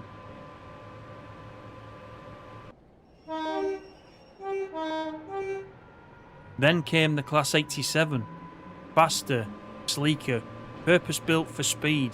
They ruled the West Coast, hauling iconic expresses that made history. I could pick them apart by sound alone, and when they wore that intercity executive livery, pure elegance. For hours during school holidays, I carried my secret weapon, an ABC Motif powerbook filled with loco numbers, nameplates and photos. I spent many happy hours watching the trains go by from that field. It wasn't just a hobby, it was my story unfolding, one loco at a time. That field, it held magic. On sunny afternoons when the wires buzzed and the horizon shimmered, it felt like stepping into another world. Friends didn't always get it, but I didn't mind. Watching a Class 86 streak past felt better than any football hat-trick. Rail tours, heritage sightings, surprise workings, it all added to the thrill. It was a masterpiece painted with motion and metal. Funny how things come full circle.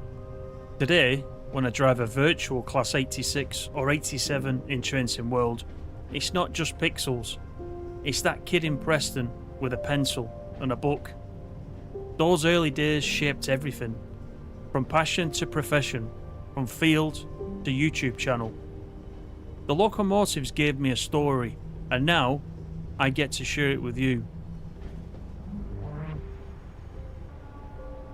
Thanks for joining me on this nostalgic ride. Got a memory of your own? Maybe you also spotted an 86 or an 87 back in the day. Drop it in the comments, I'd love to hear it. And if railways, simulation and stories like these are your thing, you know what to do. Like, subscribe and hit that bell.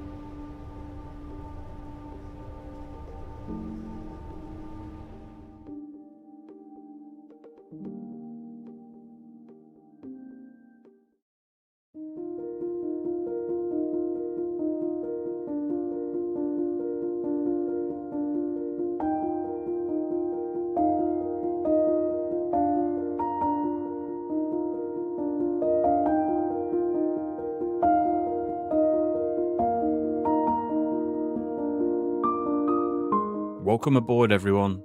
Today we're taking a journey not just across the rails but through time. I'm driving the legendary Class 86 212, proudly named Preston Guild, and as we roll out of Preston Station I'll be sharing the fascinating story behind this iconic locomotive and its deep ties to the city it honours, my birthplace.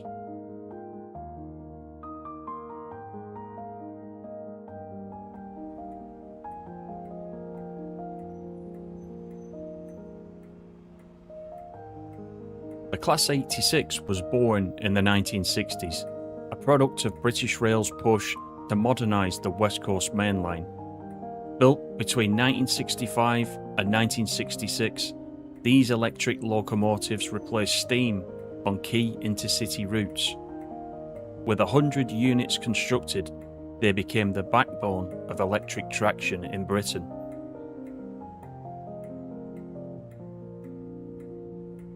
Class 86s were split between two builders, English Electric at Vulcan Foundry in Newton-le-Willows and British Rail's Doncaster Works. They were originally designated AL6, short for AC Locomotive Design 6, before being reclassified under the top system as Class 86.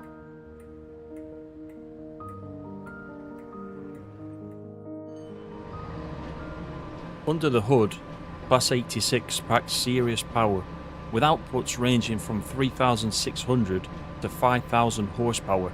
Some variants could reach speeds of up to 110 miles per hour. The 86/2 subclass, which includes 86212, featured improved suspension for smoother, high-speed running. They were fitted with Stone-Faverley or Brecknell-Willis pantographs, drawing 25 kV AC from overhead wires. The traction motors were axle-hung, a design choice that caused rough riding early on, but was later refined with flexi-coil suspension. Now let's talk about the star of today's journey, 86212, named Preston Guild.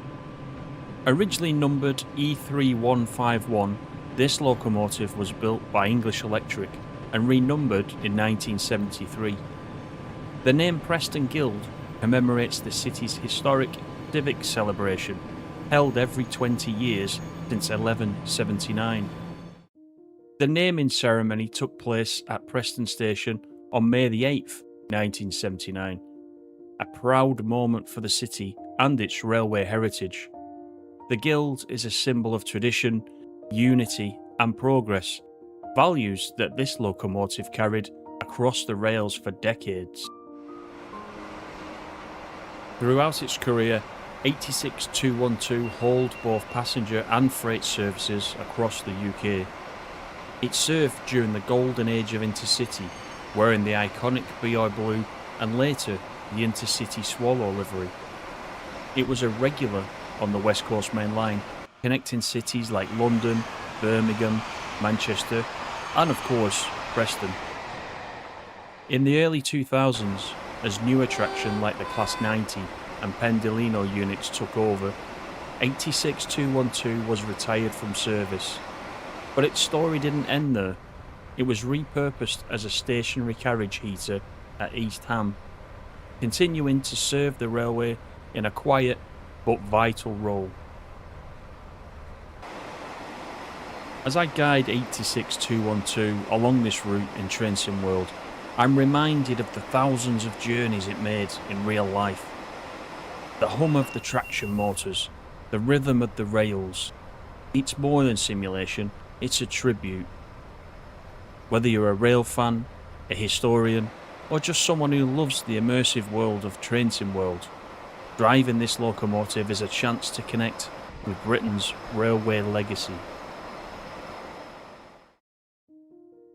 From its birth in the electrified age to its retirement in the 21st century, Class 86212 Preston Guild stands as a symbol of endurance and pride. And now, here in the simulator, its story lives on. Thanks for joining me on this journey. If you enjoyed this little historical ride, don't forget to like, subscribe, and share your own memories. Do you have a favourite Class 86? Until next time, take care everyone.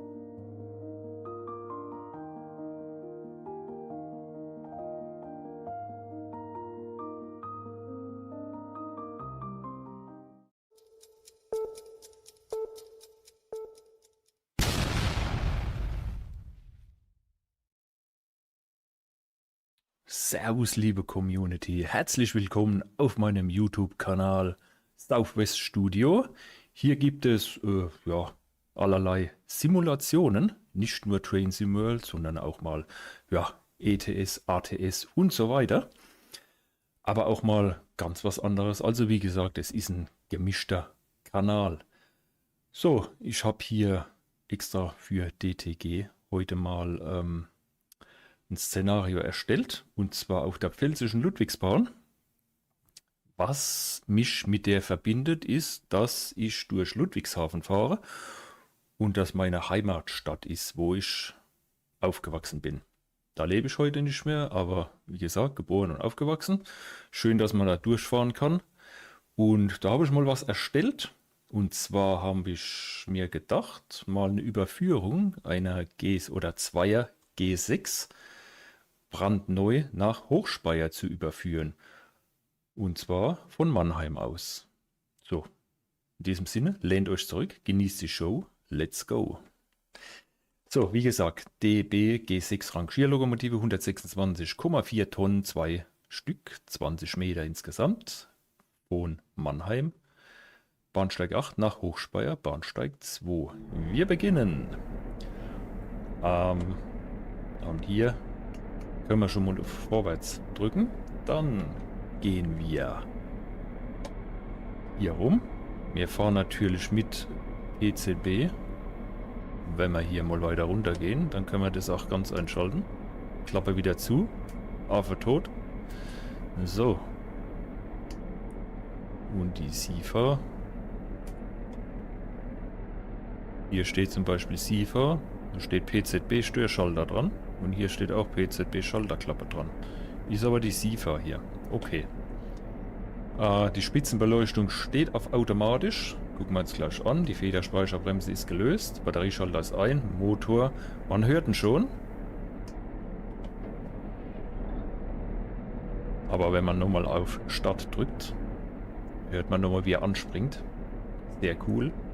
Also hört sich jedenfalls mal gut an über die Kopfhörer. Geschwindigkeitsregelanlage, die stellen wir mal auf größer 11, dann brauchen wir nur vorne im Führerstand zu drücken. Automatisches Sanden aktiviert. Das lassen wir auch mal drin, werden wir aber nicht brauchen. Wir haben 5 Minuten Zeit, das Teil aufzurüsten und zu warten, bis das Signal grün wird. Oder sagen wir mal... ja, ich sag immer grün, wie vom Autofahrer. Ich kann es mir nicht verkneifen, gell? Hier unten kann man die PZB-Leuchtmelder nochmal heller stellen. Genauso wie auf dieser Seite. Geht auch. So, ansonsten haben wir hier PCB, Befehl, frei und wachsam, Fernlichter, Instrumentenbeleuchtung. Können wir noch ein bisschen höher stellen. Man sieht es jetzt nicht so genau, wenn ihr auf den Tacho seht. Oder bei den Bremsanzeigen rechts, da sehen wir, dass es funktioniert. Hell und dunkel. Scheibenwischer werden wir nicht brauchen. Ansonsten, leider ist dieser Bildschirm hier dunkel. Da tut sich auch nichts. Was wir noch nehmen können, ist hier der Schutzhelm. Nettes Gimmick. Und ja, da müssen wir noch 2,5 Minuten warten. Allerdings... Wie gesagt, es ist ein selbst erstelltes Szenario. Ich habe hier die maximale Anzahl an KI, was ich auf die Gleise stellen konnte, hingestellt. Leider ist es in Ludwigshafen oder auch andere Städte, Dörfer, wo mehrgleisig sind, leider nicht möglich, noch mehr hinzustellen. Es war alles an Auswahl, habe ich hingestellt, mehr gibt es nicht. So. Okay, der fährt weg. Da kommt schon was rein. Kommt jetzt schon was entgegen. Also es ist hier, ob die jetzt hier gefahren sind oder nicht. Es ist hier alles erlaubt. Für das Szenario. Ich stelle das auch gerne bei mir auf dem Kanal in die Videobeschreibung rein und lade es dann hoch. Und dann könnt ihr das auch gerne nachfahren. Eigentlich wollte ich mal noch die G6 angucken. Ich meine, die ist ja schon, sieht schon gut aus, ne? Hier haben wir die andere. Spitzenbeleuchtung und Rücklichter sind ja automatisch. Leider flackert hier ein bisschen die Schatten, aber ist halt so. Der schöne Steuerwagen hier. Daneben habe ich noch ein gemischter Gütertransport hingestellt. Der wird aber nicht fahren. Da ist nur zum Schönstehen mit der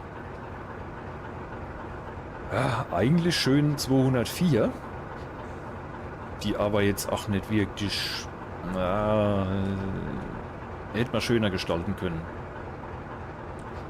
Ist jetzt auch nicht wirklich der Renner gewesen, aber nun gut.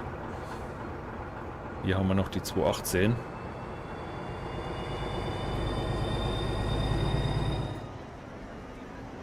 Auch sehr schön.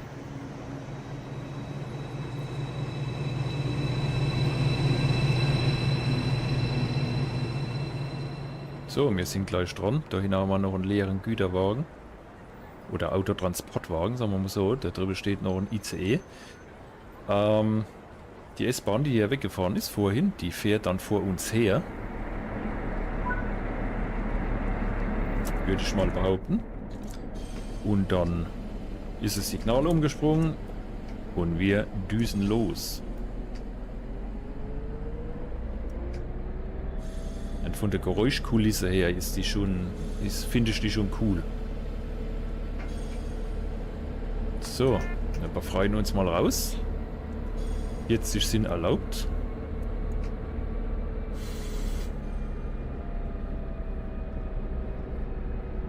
So, wer sich fragt, mit was ich hier fahre, das ist mein selbstgebautes Fahrpult, was ich hier schon vor ein paar Jahren zusammengebaut habe. Das hat sich schon mal verändert. Am Anfang war es ein Holzbrett, mittlerweile ist es Kunststoff. Das ist mir dann doch lieber. Und die Knöpfe haben sich geändert. Und ja, also ich möchte es nicht mehr missen. Als SIFA-Bestätigung habe ich einen Fußtaster, einen USB-Fußschalter. Kostet 11 € damals. Passt wunderbar. Oder ich kann auch hier rechts auf mein Pult drücken. Und das Mikrofon haben wir natürlich noch. Außenansicht kann ich anklicken.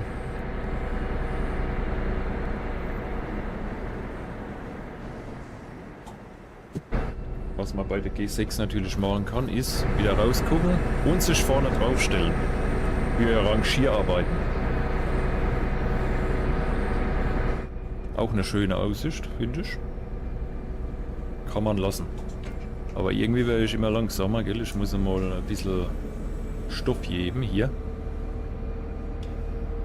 Bis nach Hochspeyer sind es 41 Kilometer. Wie gesagt, wer die Strecke jetzt nicht wirklich kennt, muss ich sagen, Mannheim sind wir losgefahren. Wir fahren jetzt hier auf die Konrad-Adenauer-Brücke. Ist das die alte Rheinbrücke? Die neue ist da hinten irgendwo. Da hinten, sieht man sie. Oh, ich muss aufpassen hier. Wachsam drücken. Ich zieh mal gleich weg vom Fenster. Also wie ich noch klein war und dann gab es diese Brücke oder nebendran, die zweite, die gab es dann noch gar nicht. Hier rechts fährt normal die Straßenbahn drüber. Wie gesagt, da hinten, die Brücke, das ist die neue. Die Kurt-Schumacher-Brücke heißt die. So, das war die SIFA. Dieser Bahnhof hier, Ludwigshafen Mitte, gab es damals auch noch nicht, wie ich noch da rumgerannt bin.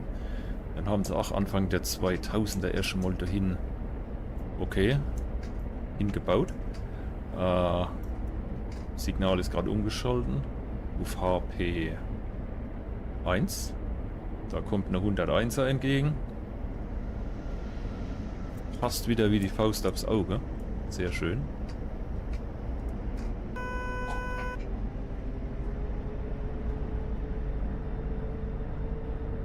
Da müssen wir nochmal bestätigen. Ich könnte mich jetzt raus befreien, muss aber nicht sein, weil hier muss ich mich nochmal bestätigen lassen. Ich fühle mich bestätigt. So.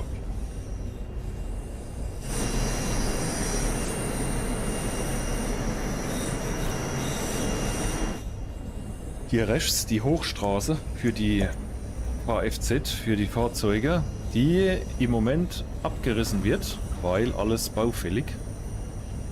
Ich weiß gar nicht mittlerweile, wie weit das die sind. Auf alle Fälle muss ich sagen, als die Strecke rausgekommen ist, ich sehe mich hier in Ludwigshafen wieder.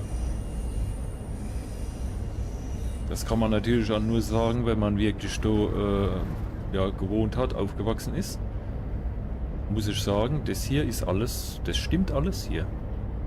Da geht rechts, geht die Fahrbahn runter, Richtung Innenstadt. Das Gebäude hier rechts, das hohe, das gibt es immer noch, das passt. Die Parkplätze unter der Hochstraße gibt es auch. Die stimmen auch. Da haben wir die Pylonbrücke. Rechts. Und hier haben wir den Ludwigshafener Hauptbahnhof.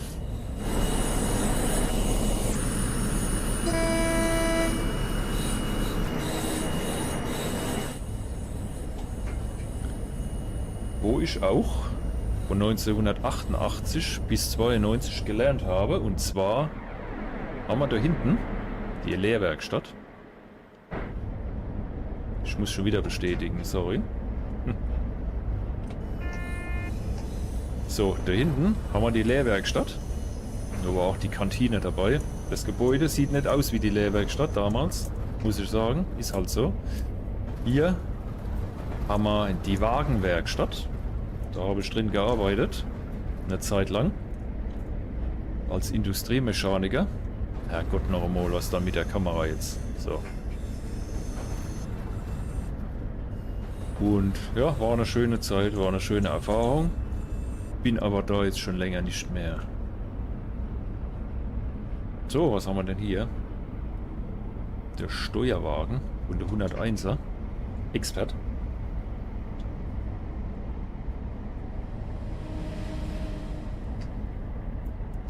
Okay, wir dürfen wieder weiter.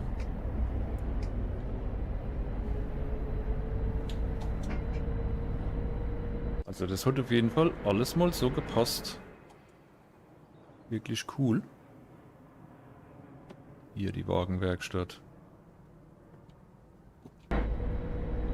Sehr schön gemacht. Also ich erkenne es wieder. So, weiter hier. Geradeaus geht es dann nach Ludwigshafen, Mundenheim, Rhein-Gönnheim und so weiter. In die Richtung bin ich jetzt nicht wirklich gefahren. Mit dem Zug. Eher in die andere Richtung. Oder bei Ludwigshafen, Hauptbahnhof, rechts, da geht es dann Richtung Worms. Da bin ich eher hingefahren damals.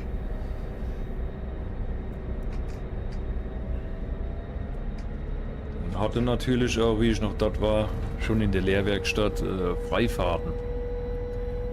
War immer schön. Einsteigen und einfach losfahren.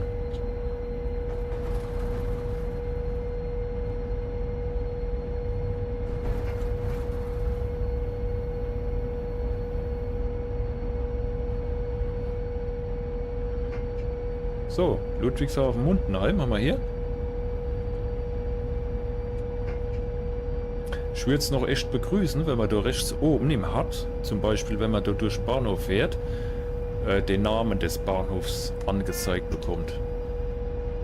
Dürfte eigentlich kein Problem sein, weil rechts oben läuft ja sowieso die Entfernung ab. Und da noch den Namen des Bahnhofs hinzuschreiben, wäre eigentlich ja, nicht schlecht. Noch besser wäre natürlich das Ebola, aber darüber haben wir schon genug diskutiert. Oh, was haben wir dann da? TGW. Den kann man hier natürlich auch fahren. der Strecke.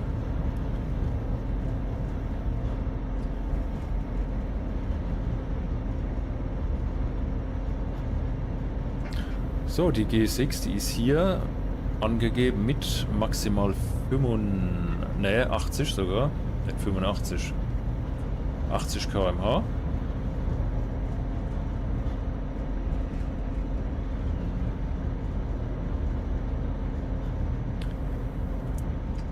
Und das behalten wir auch bei. Da machen wir gar nicht lange rum. Brettern hier nicht durch die Gegend. Da war schon wieder eine 218. Cool. Hier müssten wir in Rhein-Gönnheim sein, genau.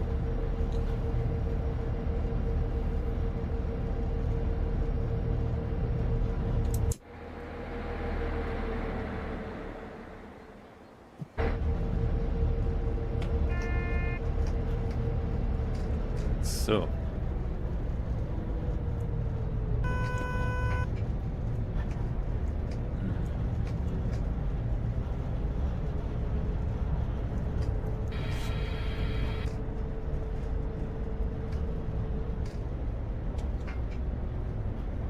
Da vorne haben wir HP 0. Irgendwas ist da noch.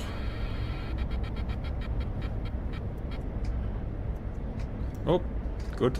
Gerade umgeschlagen. Das Signal.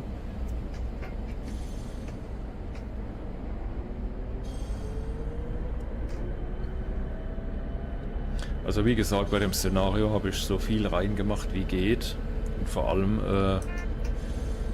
dass auch ja, zu gewissen Zeiten die KI-Fahrzeuge entgegenkommen. Das muss dann schon passen. Dass man auch einmal ein gelbes Signal kriegt oder sogar ein rotes, ein HP 0. Das macht es dann doch schon ein bisschen spannender.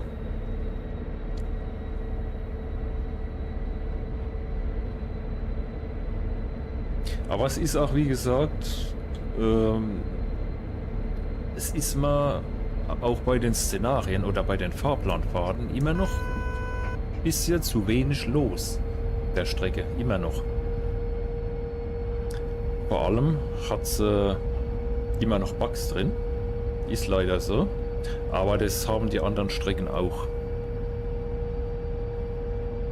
Das mit dem Tunnel weiter hinten, ich weiß gar nicht, ob man da vorbeikommen, egal. Dass mitten im Tunnel dann plötzlich so hell wird, wie wenn wir ja, gar nicht im Tunnel wären, das ist immer noch. Leider. Aber im Großen und Ganzen kann man es doch schon, ja, natürlich fahren.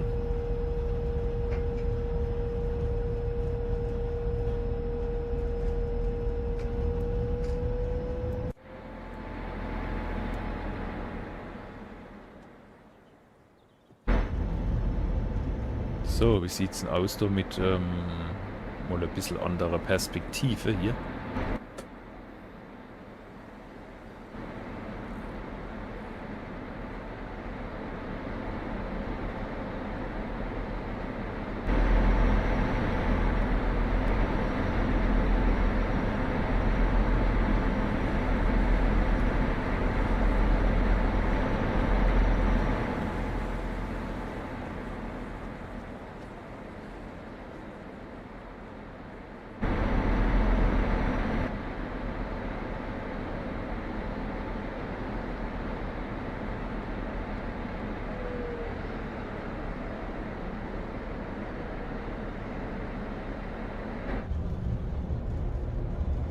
Also ich mag auch die Außenperspektive ganz gern hier.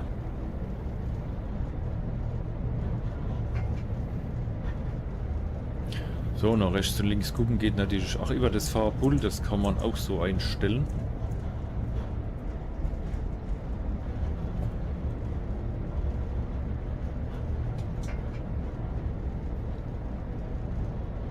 Da ich ja noch einen Eye-Tracker habe, was natürlich auch nicht wirklich viele Leute haben, wäre auch cool hier. Es geht auch mit einem gewissen Programm, funktioniert es, aber es ist nicht so ausgereift. Deswegen Hier mit den Joysticks nach rechts und links gucken, das funktioniert wunderbar. So, gehen wir nochmal nach draußen.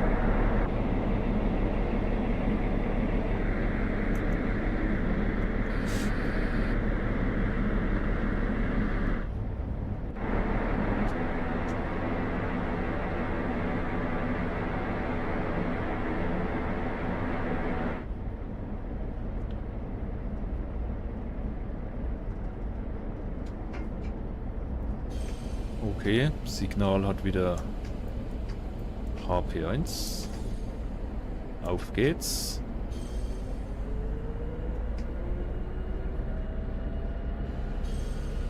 Sind noch auf 85 begrenzt, aber wir fahren ja eh nur 80. Und laut hart rechts oben müssen wir gleich... Ja, sieht aus wie ein Gleiswechsel.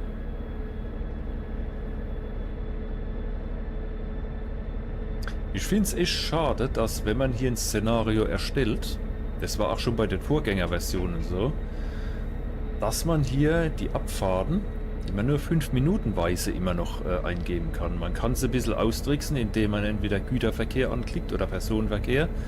Bei Güter fährt er sofort los, bei Personen dann eher eine Minute später. Da kann man das noch ein bisschen beeinflussen, aber so jede Minute zum Beispiel eingeben, geht gar nicht. Und vor allem, dass man bei so vielen Gleisen, die zum Beispiel Neustadt an der Weinstraße hat, hier, nur das Gleis 2 belegen kann. Da kannst du nicht einmal einen Gegenverkehr aufs andere Gleis schicken, weil der Pfad, den gibt's gar nicht. Das sind so Dinge, die feiere ich überhaupt nicht. Aber ist halt so. Man muss damit leben, man muss das nehmen, was man kriegt. Das ist bei anderen Strecken ist das teilweise besser. Da kann man wirklich viel mehr anklicken und auswählen. Warum sie das hier nicht gemacht haben, keine Ahnung.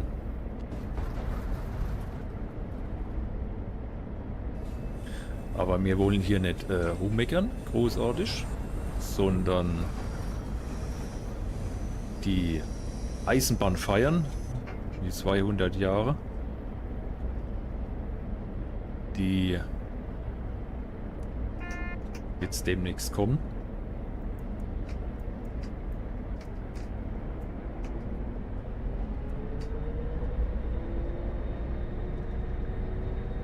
Und da wollen wir doch alle Spaß haben, ne? So, Gleiswechsel. Da wartet der Kollege schon. Vor lauter Quatschen habe ich dem wahrscheinlich jetzt den Fahrplan vermasselt.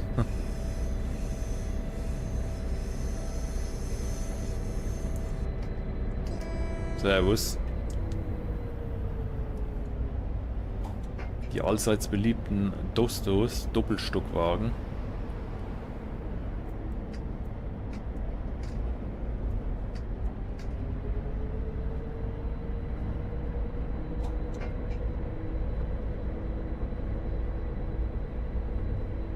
So, hier sind wir, glaube ich, in Schifferstadt, genau.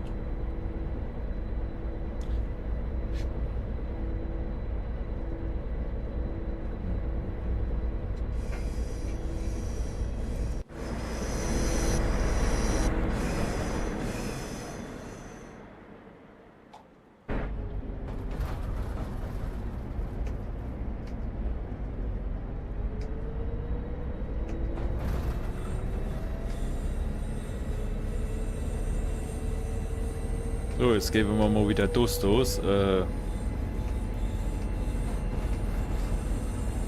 Stopp, meine ich. So, wir sind wieder auf dem richtigen Gleis.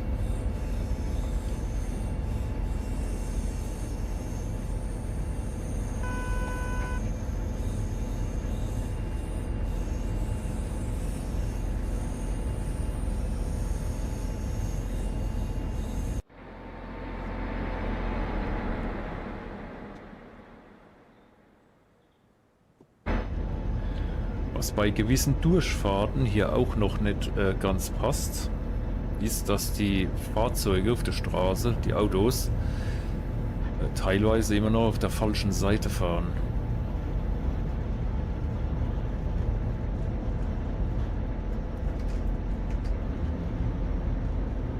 Das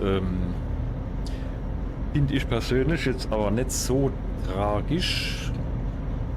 Natürlich stört das Bild etwas, wenn da jetzt auf der rechten Seite die Parallelstraße da mitläuft und die Autos verkehrt fahren.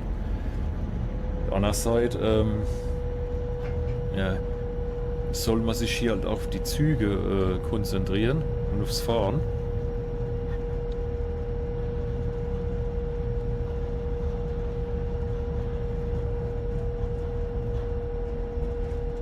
Aber so einige Dinge hätte man doch im Nachhinein doch fixen können, ne?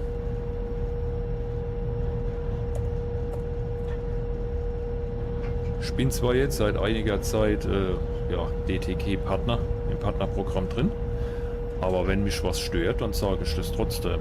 Das ist mir egal. Und ich denke auch, dass man das als Hersteller oder als Softwareentwickler doch schon hören möchte.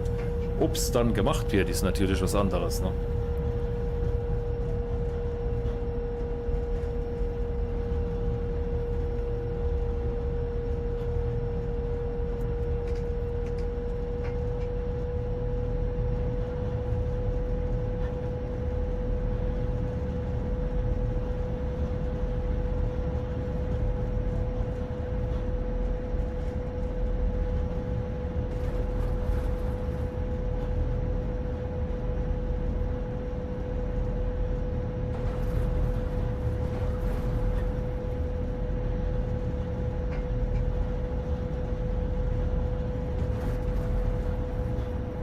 So, schauen wir mal auf die Karte.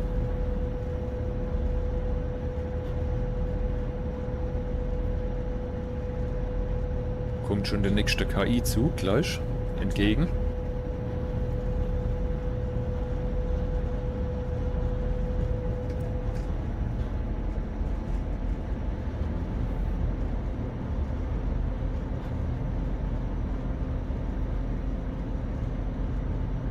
So, Train Sim World 6 steht ja dann auch in den Startlöchern. Klar, ab Ende September ist es dann soweit. Könnt ihr gerne auch mal in die Kommentare schreiben, ob ihr euch das holt diesmal oder ob es auch ja, Spieler gibt, die das jetzt überhaupt das erste Mal kaufen und jetzt damit anfangen, hier einzusteigen bei der virtuellen Zugfahrt. Das ist natürlich auch cool, wenn es immer noch Interessierte gibt.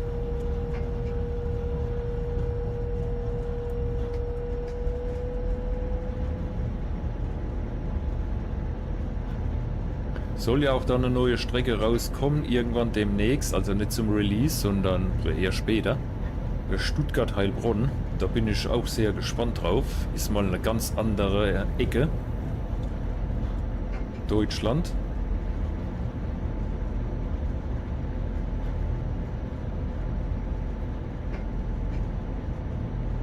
Und vor allem fieber ich eigentlich schon lange der BR 420 entgegen, die mal auf der Roadmap gestanden hat, dann war sie wieder weg, jetzt ist sie wieder da.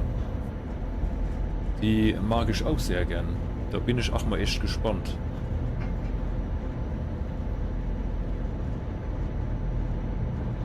So, da vorne kommt KI.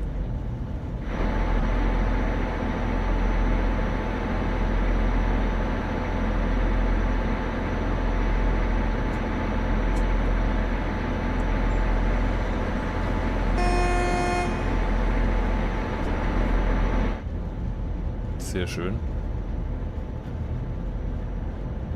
Bin mir nicht mehr ganz sicher, ob das jetzt ein 363 oder 365 war.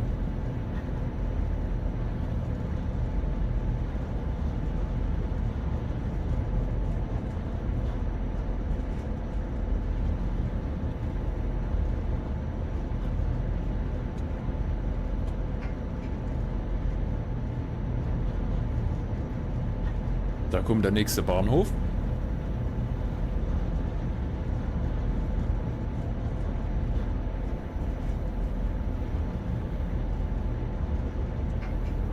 Oder? Hat so ausgesehen eben. Ja, doch. Vorne. Na, dann Hassloch.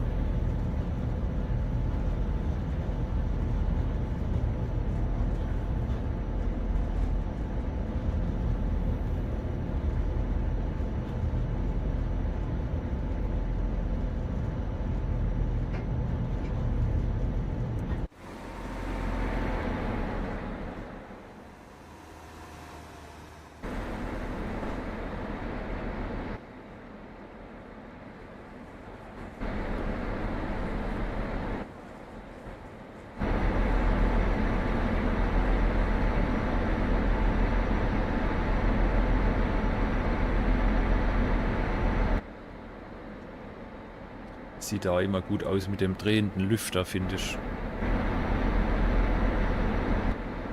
Gefällt mir gut.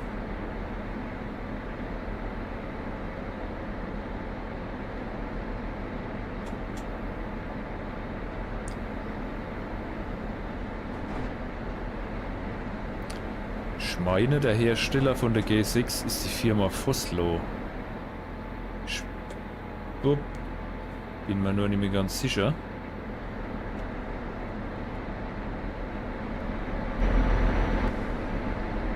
Und ob das überhaupt hier drauf steht, keine Ahnung. Ach komm schon.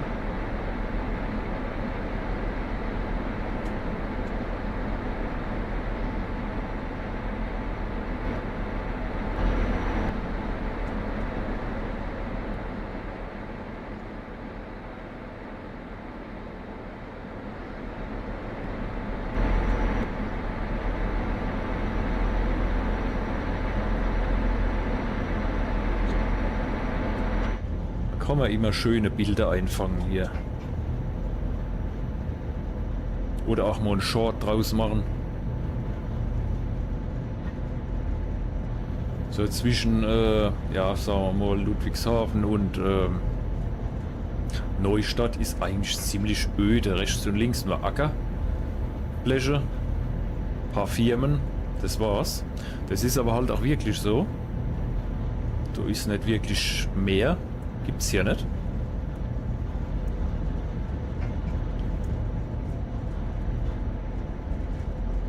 Ab Neustadt geht's dann eher ja, durch den Pfälzerwald. Wo ich dann auch sehr oft mit dem Auto parallel zu der Bahnstrecke gefahren bin. Sei es einfach mal mit dem Motorrad früher.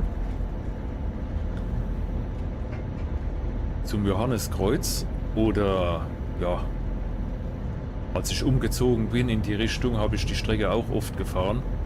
Wenn mal auf der Autobahn wieder Stau war, habe ich hier sehr gut umfahren können. Das war alles nicht schlecht.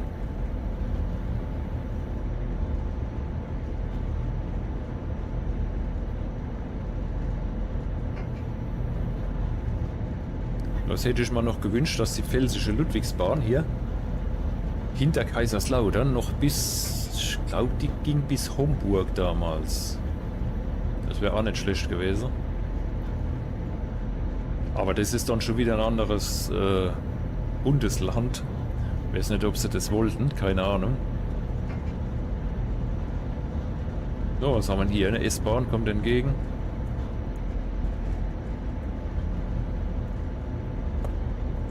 Der Schorsch fährt nach Hause.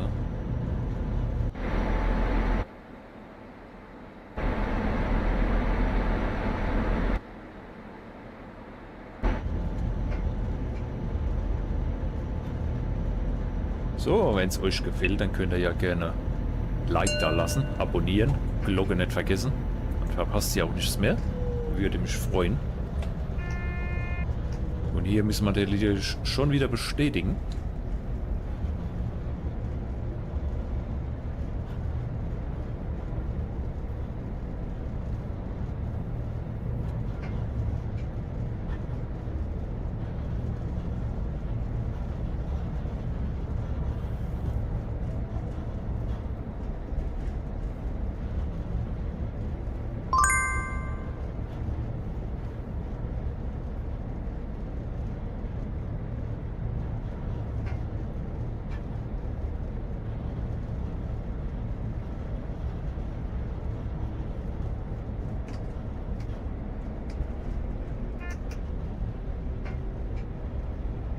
wir gleich mal runter auf 60.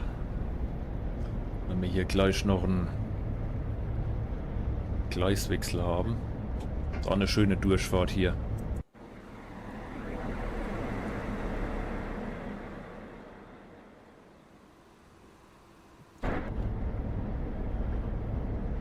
So. Ich dachte eigentlich 60 ab hier, weil die 6 über dem Hauptsignal, über dem Signal steht. Aber da können wir schon wieder ein bisschen Leistung aufgeben. Ja, wir sind gerade an der Steigung.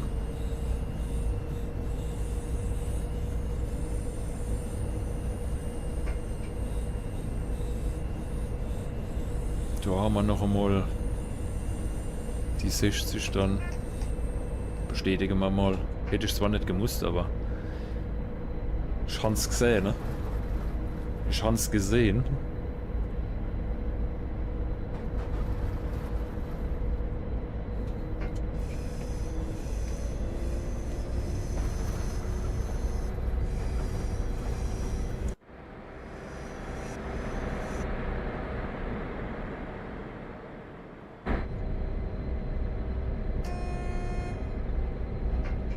Leute, hinter dem Strich gehen, jawohl. Nicht auf dem Strich, nicht auf den Strich gehen, sondern hinterm Strich.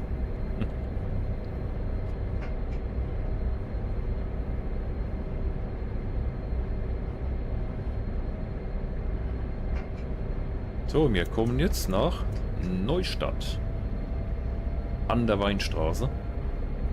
Hier gibt es so viele Gleise, ne? Ich verstehe es nicht ganz, ja. Nix kann man auswählen, ne? Dass da mal was steht. Das ist echt schade.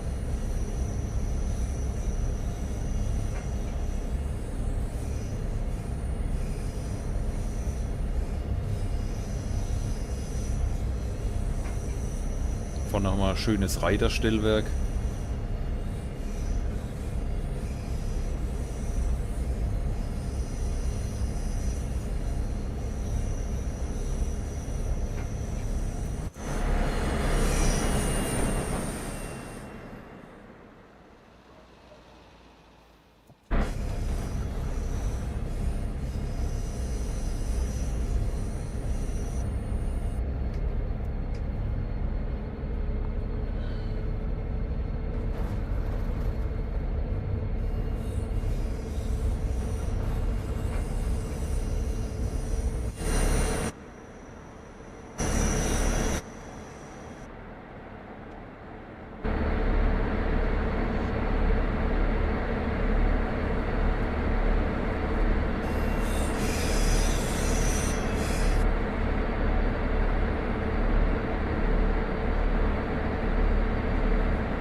So, Neustadt an der Weinstraße, da sind wir durch.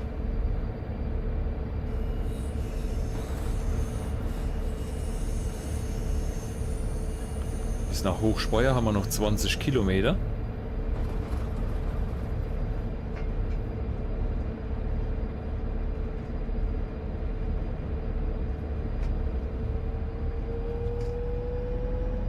Geben wir mal noch ein bisschen Leistung, weil es immer noch leichte Steigung.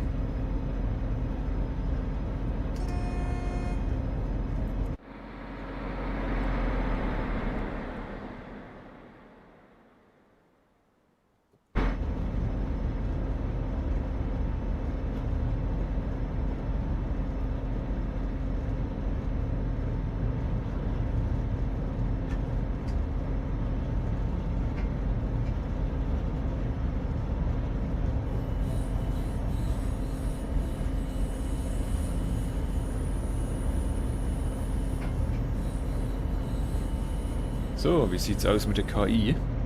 Kommt da noch was, oder?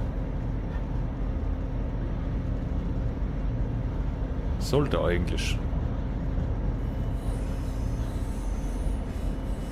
Hier steht noch einer. Da kommt aber erst.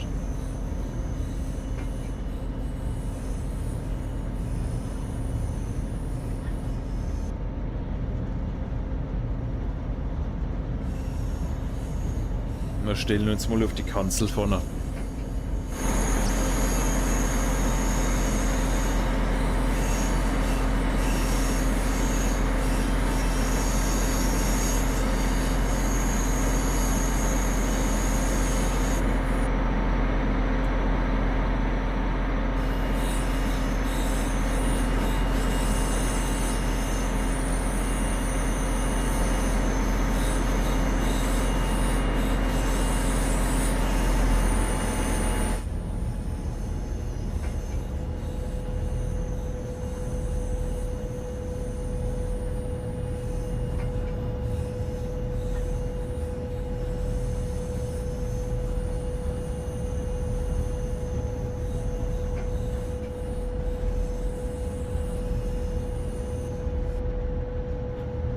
So, wenn ich die Leistung drauf habe, wollte ich euch auch noch zeigen, wenn man dann hier den Geschwindigkeitsregler drückt, zum Beispiel, wir warten mal, bis wir auf 80 sind, damit wir mal vorwärts kommen.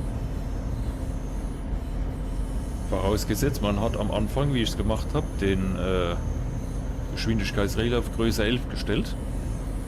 Dann nimmt er nämlich genau die Geschwindigkeit an, oder hält die Geschwindigkeit, wenn ich da auf den Knopf drücke.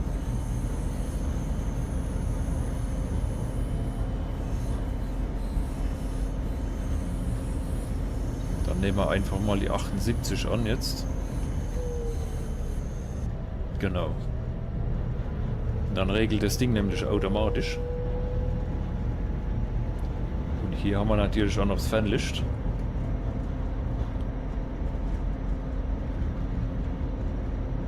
Habe ich jetzt leider hier auf meinem Fahrpult für die G6 nicht integriert, der Knopf.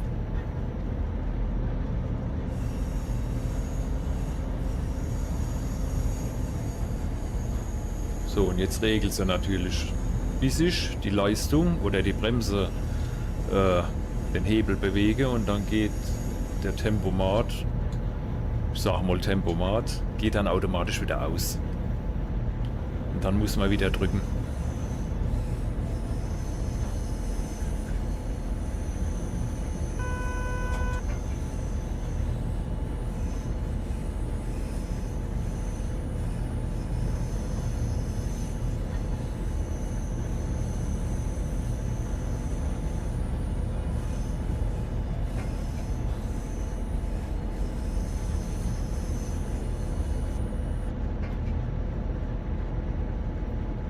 So, da vorne steht jemand. Oder KI-Fahrzeug. Ich weiß ja nicht, ob da jemand drin sitzt.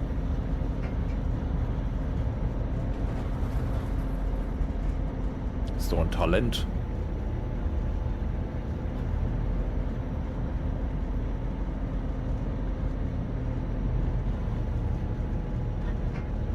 So, was sieht man hier eigentlich?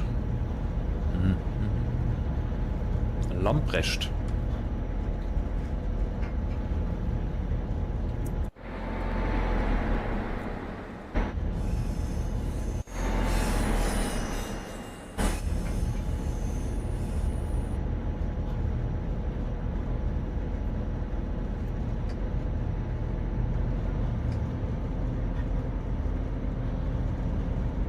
Jetzt habe ich die Leistung nochmal erhöht. Jetzt ist der Tempomat wieder aus, der Geschwindigkeitsregler.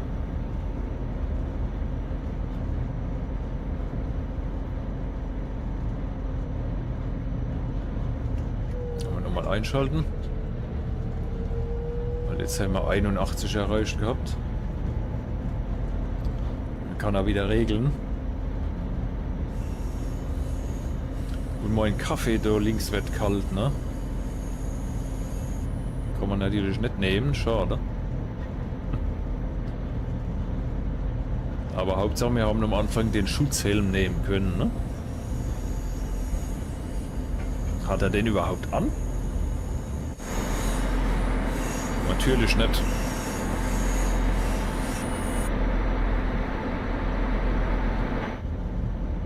Wahrscheinlich einfach nebenhin gelegt. Wie die Radfahrer, die ihren Helm am Lenker festgemacht haben, anstatt am Kopf.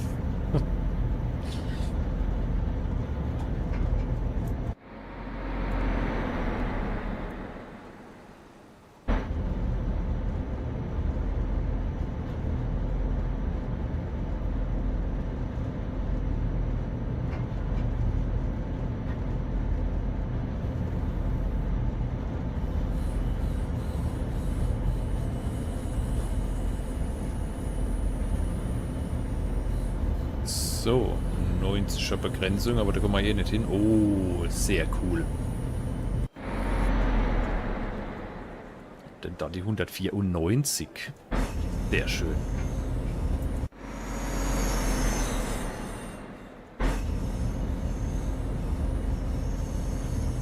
Sehr schön.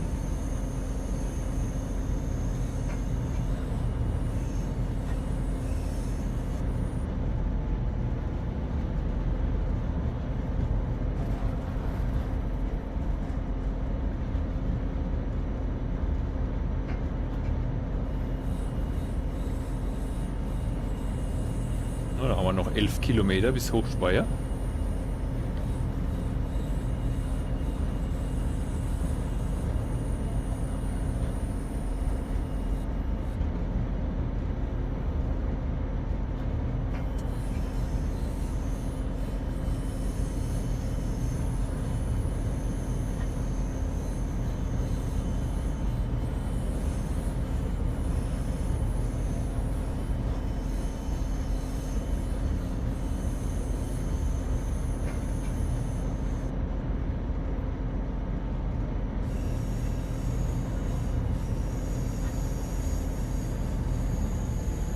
Jo, ich muss sagen, das passt schon. Da rechts mit der Parallelstraße, die ich kenne, das ist alles schon so, wie es sich gehört.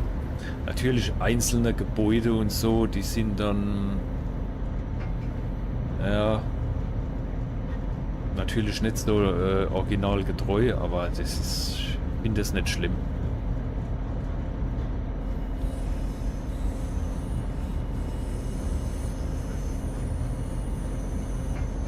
Hauptsache man erkennt hier ein bisschen die Ecken und Winkel. Wenn man die Strecke schon in echt kennt. So, ich glaube, ich habe noch das Fernlicht an, gell? Jo.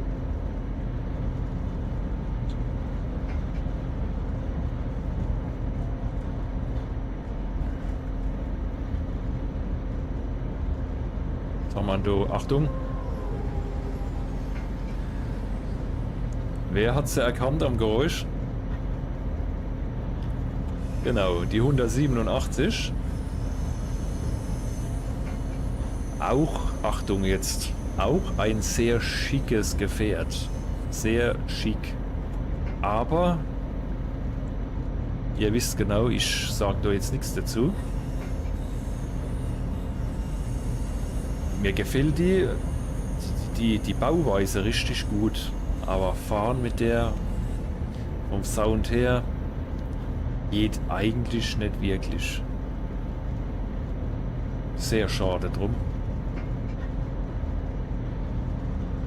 Aber von der Bauweise her finde ich das richtig schön. Kann man nichts sagen.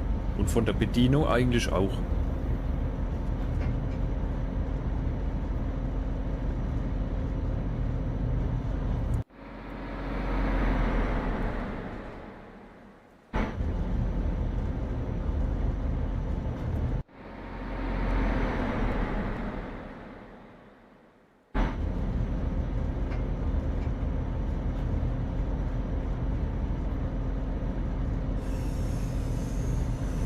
Noch 7,6 Kilometer.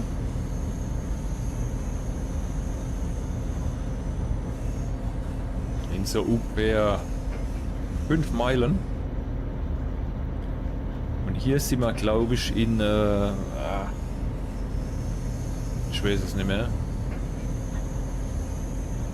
Auch ein sehr schöner Bahnhof in der Kurve gelegen. Der gefällt mir richtig gut, ne? Weidental war das, genau.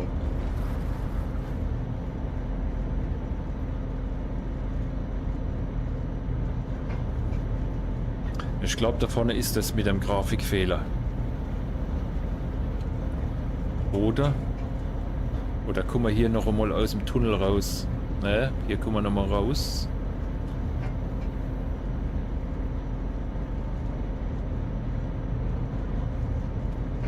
Aber egal. Egal.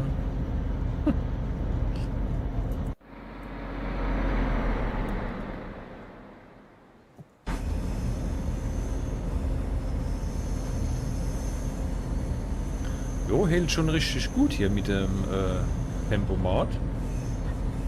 Muss ich sagen. Oder mit der automatischen Fahr- und Bremsstellung mit der AFB.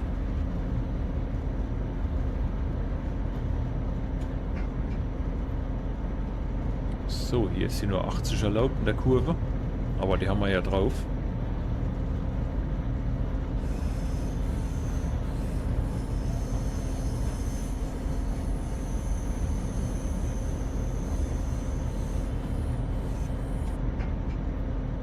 Hier haben wir noch einmal einen längeren Tunnel.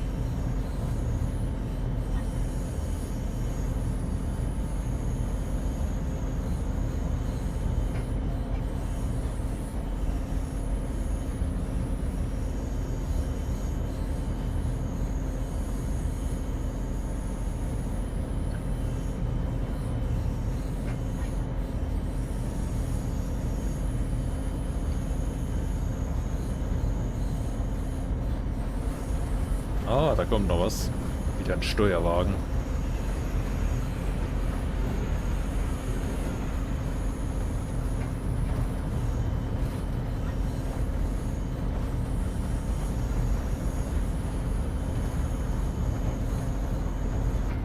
So, das müsste Frankenstein sein. Das kenne ich. Genau.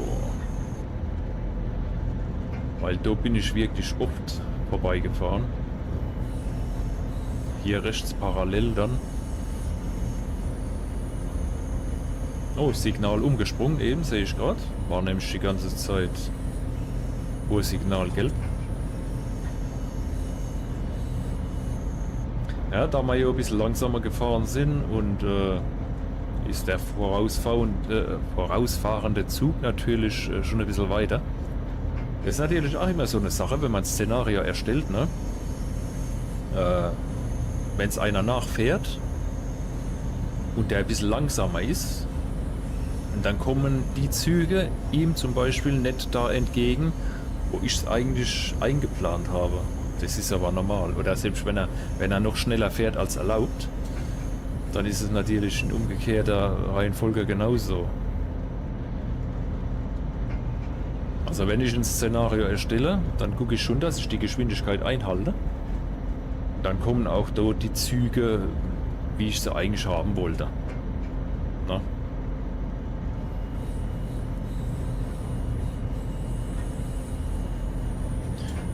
Und das ist ja immer ein Riesenaufwand hier, wenn wir jetzt zum Beispiel so wie jetzt so fast eine Stunde gefahren sind. Da muss man echt, bevor man das online stellt, das Szenario, wirklich komplett durchfahren mit PZB. Sie fahren nicht unbedingt. Damit sich die Züge nicht gegenseitig aufheben. Schon hat man echt ein Problem. Dann kann man nämlich nochmal von vorne anfangen. Gibt hier keinen Schnelldurchlauf oder irgendeinen Test, wo man dann besagt, ja, jetzt stimmt alles. Nee. So, davon haben wir noch ein rotes Signal. Das ist aber noch nicht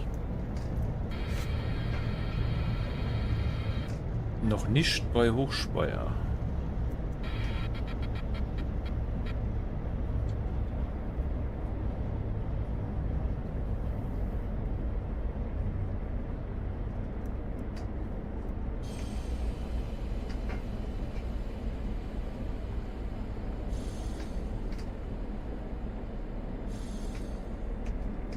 Solange wir noch nicht stehen, okay, bis umgeschalten.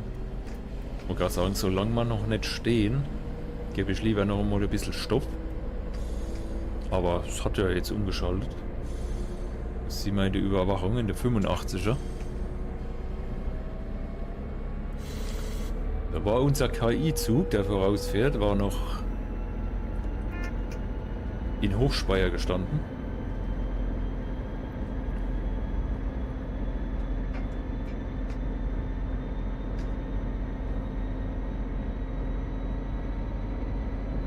Aber jetzt ist er weg. Das ist unsere Endstation und der... Ah, hier fährt er. Genau. Ja.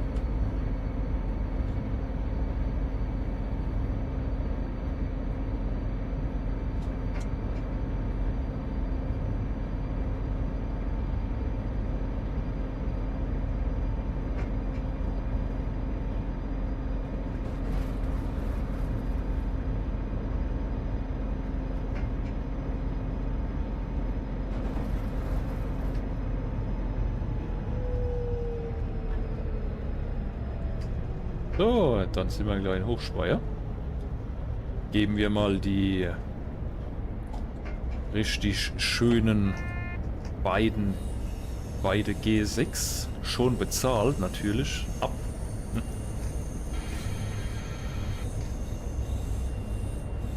Irgendeiner wird sie hier schon abholen dann.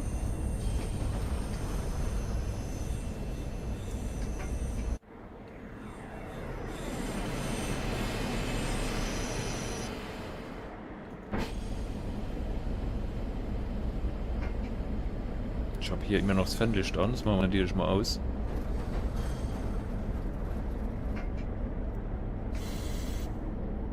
So, das Ausfahrsignal ist natürlich rot. HP0, sorry.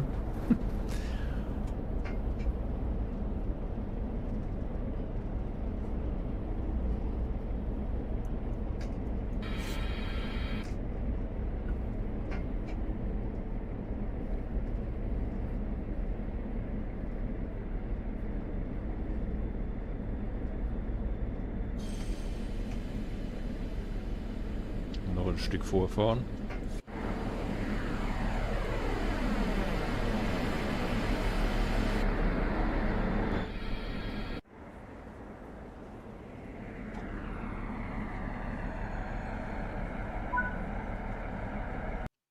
So, und damit wäre das selbst erstellte Szenario fertig. G6, beide G6 abgeliefert. Und damit wären wir am Ende dieses Videos. Wenn es euch gefallen hat, lasst gerne ein Like da, abonniert gerne, Glocke nicht vergessen. Dann verpasst ihr auch nichts mehr. Würde mich freuen, wenn ihr mal beim Southwest Studio auf YouTube vorbeischaut. In diesem Sinne wünsche ich euch allseits eine gute Fahrt hier in TSW oder auch bei anderen Dingen, bei anderen Spielen. Und wir sehen uns vielleicht im nächsten Livestream. Macht's gut, bis dann, Servus, ciao und goodbye.